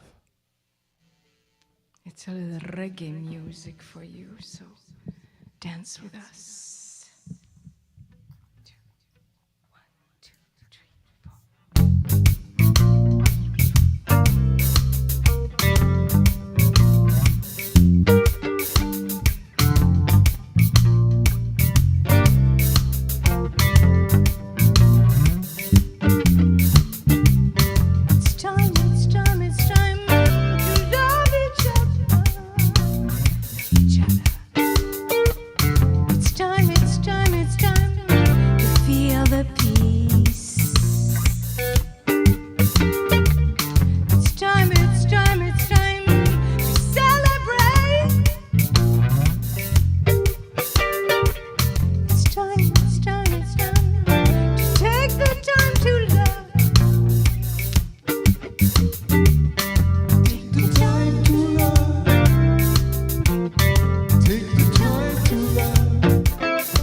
got to take the time to love each other. Wow. You guys are so beautiful. Thank you so much. And again, I want to remind everybody, they've got it. We can go get their Bandcamp stuff now. We got it happening. So please, let's go to support them on the Bandcamp, which I had pulled up here a moment ago. There it is. And we got our beautiful song, our freedom songs there we did a few years ago. It's really actually a sensational album. I say it's beautiful, the vocals and the love we put behind. This is our baby, as we never had children, so this was our first baby. What a beautiful baby indeed. And so, hey, let's all support them. Go and look at the total, $11.11. I love that number. And I'm gonna go get that as soon as we hang up here. And then you can tip. You could do like a million, 100,000. There you go. Yes, let's be generous. Let's The do that. universe, the cosmic bank account is loaded. Absolutely. Love. And let's all grab our teddy bears, whether it's in the form of a puppy dog or our beloved like Fanny and Vergara have each other, or Mashar, who's, holding himself. I'm going to go to gallery view for a minute so we can Yeah, oh my say Mashar. goodbye to all of our friends that are still with us. Thank you, everybody, for what's been an amazing evening. Just beautiful. And I'm Well, so thank you, grateful. Scott, for having us tonight. And it's always an honor to be, part of this wonderful company. Thank you. Well, hopefully you guys will be with us again next week, I hope. Gosh, I didn't even promote next week's show. Just so people know, because usually I do a promotion for the next week. So just to show, next week it's all about the Soul Play Festival. I've been going to the Soul Play Festival since it began. I'm always there as a teacher. And it's the same weekend that Harmony Festival used to be. Deborah Giusti ran the Harmony Festival for 33 years, always the second weekend of June. Harmony ended about 12 years ago, and Soul Play took over about 6 years ago. And next weekend, I've got the founder of Soul Play and some of the best musicians and teachers from Soul Play joining us all weekend long on the Awakening World. So that's what's happening next weekend. And also remember, Monday night is the Deepak Chopra event. Really probably the last opportunity any of us are going to ever have to really personally connect with Deepak Chopra. It's a global peace tribe event, and we will be with Deepak live for 90 minutes. It's a Zoom event just for us. He's going to talk about his new book, and everybody who buys a ticket, we will send you an actual physical copy of his new book, Abundance, The Inner Path to Wealth. And Fanny and Vergara were just talking about abundance. So definitely make sure you join us for Deepak on Monday night. All right, everybody, it's time for me to get some dinner. Much love, sleep well, and we'll see you all tomorrow morning, 10 o'clock in the morning for our Secret Sunday show. Good night, everybody. Oh, I want to save the chat. Hold on. You guys wave, smile while I save the chat. That's very important. There we go. Mashar, write some new songs over there. We will have Omashar back on, hopefully the after show in a couple of weeks, Yes. as soon as you're back home. Can't Beautiful. wait to hear the new songs. And tomorrow night. And tomorrow night. So see you tomorrow morning and tomorrow night.